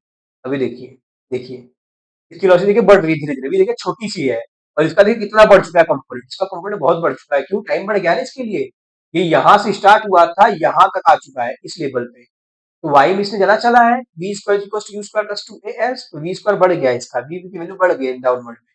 तो यहाँ पे आके ये फायर हो चुका है अभी। ये देखिए एक्स और वाई, तो यही है आपका ओवरऑल। आप इसकी रेंज जो है सब कुछ सेट कर सकते हैं। कुछ आप अगर मेजर करना है तो आप यहाँ पे ले आइए इसको, यहाँ पे लाके रखिए, आपको सब बता देगा। हाँ, देखिए टाइम इसको लगा 1.35 सेकेंड, इसकी रेंज है 20.32, और हाइट है जो यहाँ पे ग्राउंड लेवल पे 0 है। यहाँ पे क्या है, यहाँ पे हाइट है 9 मीटर की, ऑब्वियस आप यहाँ पे 9 मीटर देख सकते हैं। और ये क्या है, यहाँ पे आप इसको आई थिंक खुद से मेजर भी कर सकते हैं क्या? हाँ, अच्छा यहाँ पे आप खुद इसको लेट से इस लेवल पर रख दीजिए, और यहाँ से इसको लेके आइए, और यहाँ पे लेट से मेजर करिए कोई भी डिस्टेंस। तो ठीक है, मतलब आप खुद से इसको ट्राई कर सकते हैं। बट जो मैं आपको दिखाना चाहता हूँ, इसमें आपको वो मेरी बात समझ आएगी मैं क्या दिखाना चाहता हूँ। तो मेरा दिखाने का मोटिव ये है कि कैसे प्रोजेक्टाइल बन रहा है, कंपोनेंट कैसे चेंज हो रहा है, वो कंपोनेंट देखना चाहिए बार बार, कंपोनेंट कैसे बन रहा है ना। एक्स वाई का कंपोनेंट कैसे चेंज हो रहा है, देखिए एंगल कैसे चेंज हो रहा है, नेट वेलोसिटी में एंगल देखिए, पहले नेट वेलोसिटी एक्स में थी, अभी नेट वेलोसिटी किसी एंगल पे हुई थी, देखिए टोटल जाके तो ऐसे नीचे आ गई, गिर गई। तो लेट्स से इसको मैक्सिमम रेंज करवा पाएंगे 45 डिग्री पे, ये पढ़ेंगे हम लोग, देखते कहाँ जाता है ये। देखिए पहले वेलोसिटी एक्सप्रेशन आगे की देखिए, टॉप पे देखिए, अरे एक सेकंड। ठीक है, अच्छे के आगे हम करेंगे इसको, वही बसा मजा के डिस्कस करेंगे अच्छे से। ये देखिए टॉप, देखिए ये टॉप जो हाईएस्ट पॉइंट होती है ना, यहाँ पे क्या होता है, वर्टिकल में 0 हो जाती है, तो रिजल्टेंट आपको एक्स में ही दिखती है। ठीक है, यहाँ पे देखिए अब 0 हो चुकी है, फिर से देखिए बढ़ने लगी, अब नेगेटिव बढ़ रही है। तो इनिशियल देखिए फायर जब मैं करूंगा, देखिए इनिशियल वाई में बहुत ज्यादा वेलोसिटी है, एक्स में इतनी है, ये वाली कंपोनेंट घटेगी, पहले 0 हो जाएगी, देन ये जाके अब नेगेटिव में बढ़ने लगेगी, फिर नीचे आएगी। ठीक है, ग्राउंड टू ग्राउंड इसको बोलते हैं। ये देखिए ऐसे है। तो ये कंपोनेंट को बहुत ध्यान से देखिए, कंपोनेंट ज्यादा बेटर है, इसी को समझना है ओवरऑल हमें। तो ठीक है, अभी आज के लिए इतना ही रखते हैं, आई थिंक बहुत हो गया आज का लेक्चर तो। अच्छा, आपको दिख नहीं रहा था ना? ठीक है, कोई ना, नेक्स्ट लेक्चर से इसको कंटिन्यू करेंगे अच्छे से, तो हो जाएगा। आगे इस लेक्चर में जो आपको अभी दिखा रहा हूँ यहाँ से, मैं आपको प्रूफ करके भी दिखाऊंगा। पहले रेंज फॉर्मुलेस कैलकुलेट करेंगे, फिर आपको प्रैक्टिकली भी दिख के दिखाऊंगा कि हमने फॉर्मुलेस कैलकुलेट किया, एग्जैक्ट मैच लगेगा इसके साथ। ठीक है, बाकी सिमुलेशन के लिंक मैं डिस्क्रिप्शन में दे दूंगा, आप इसको खुद से भी ट्राई कर सकते हैं। बाकी ठीक है, अभी के लिए इतना ही रखते हैं, फिर मिलते हैं नेक्स्ट लेक्चर, तब तक पढ़ते रहिए। राधे राधे।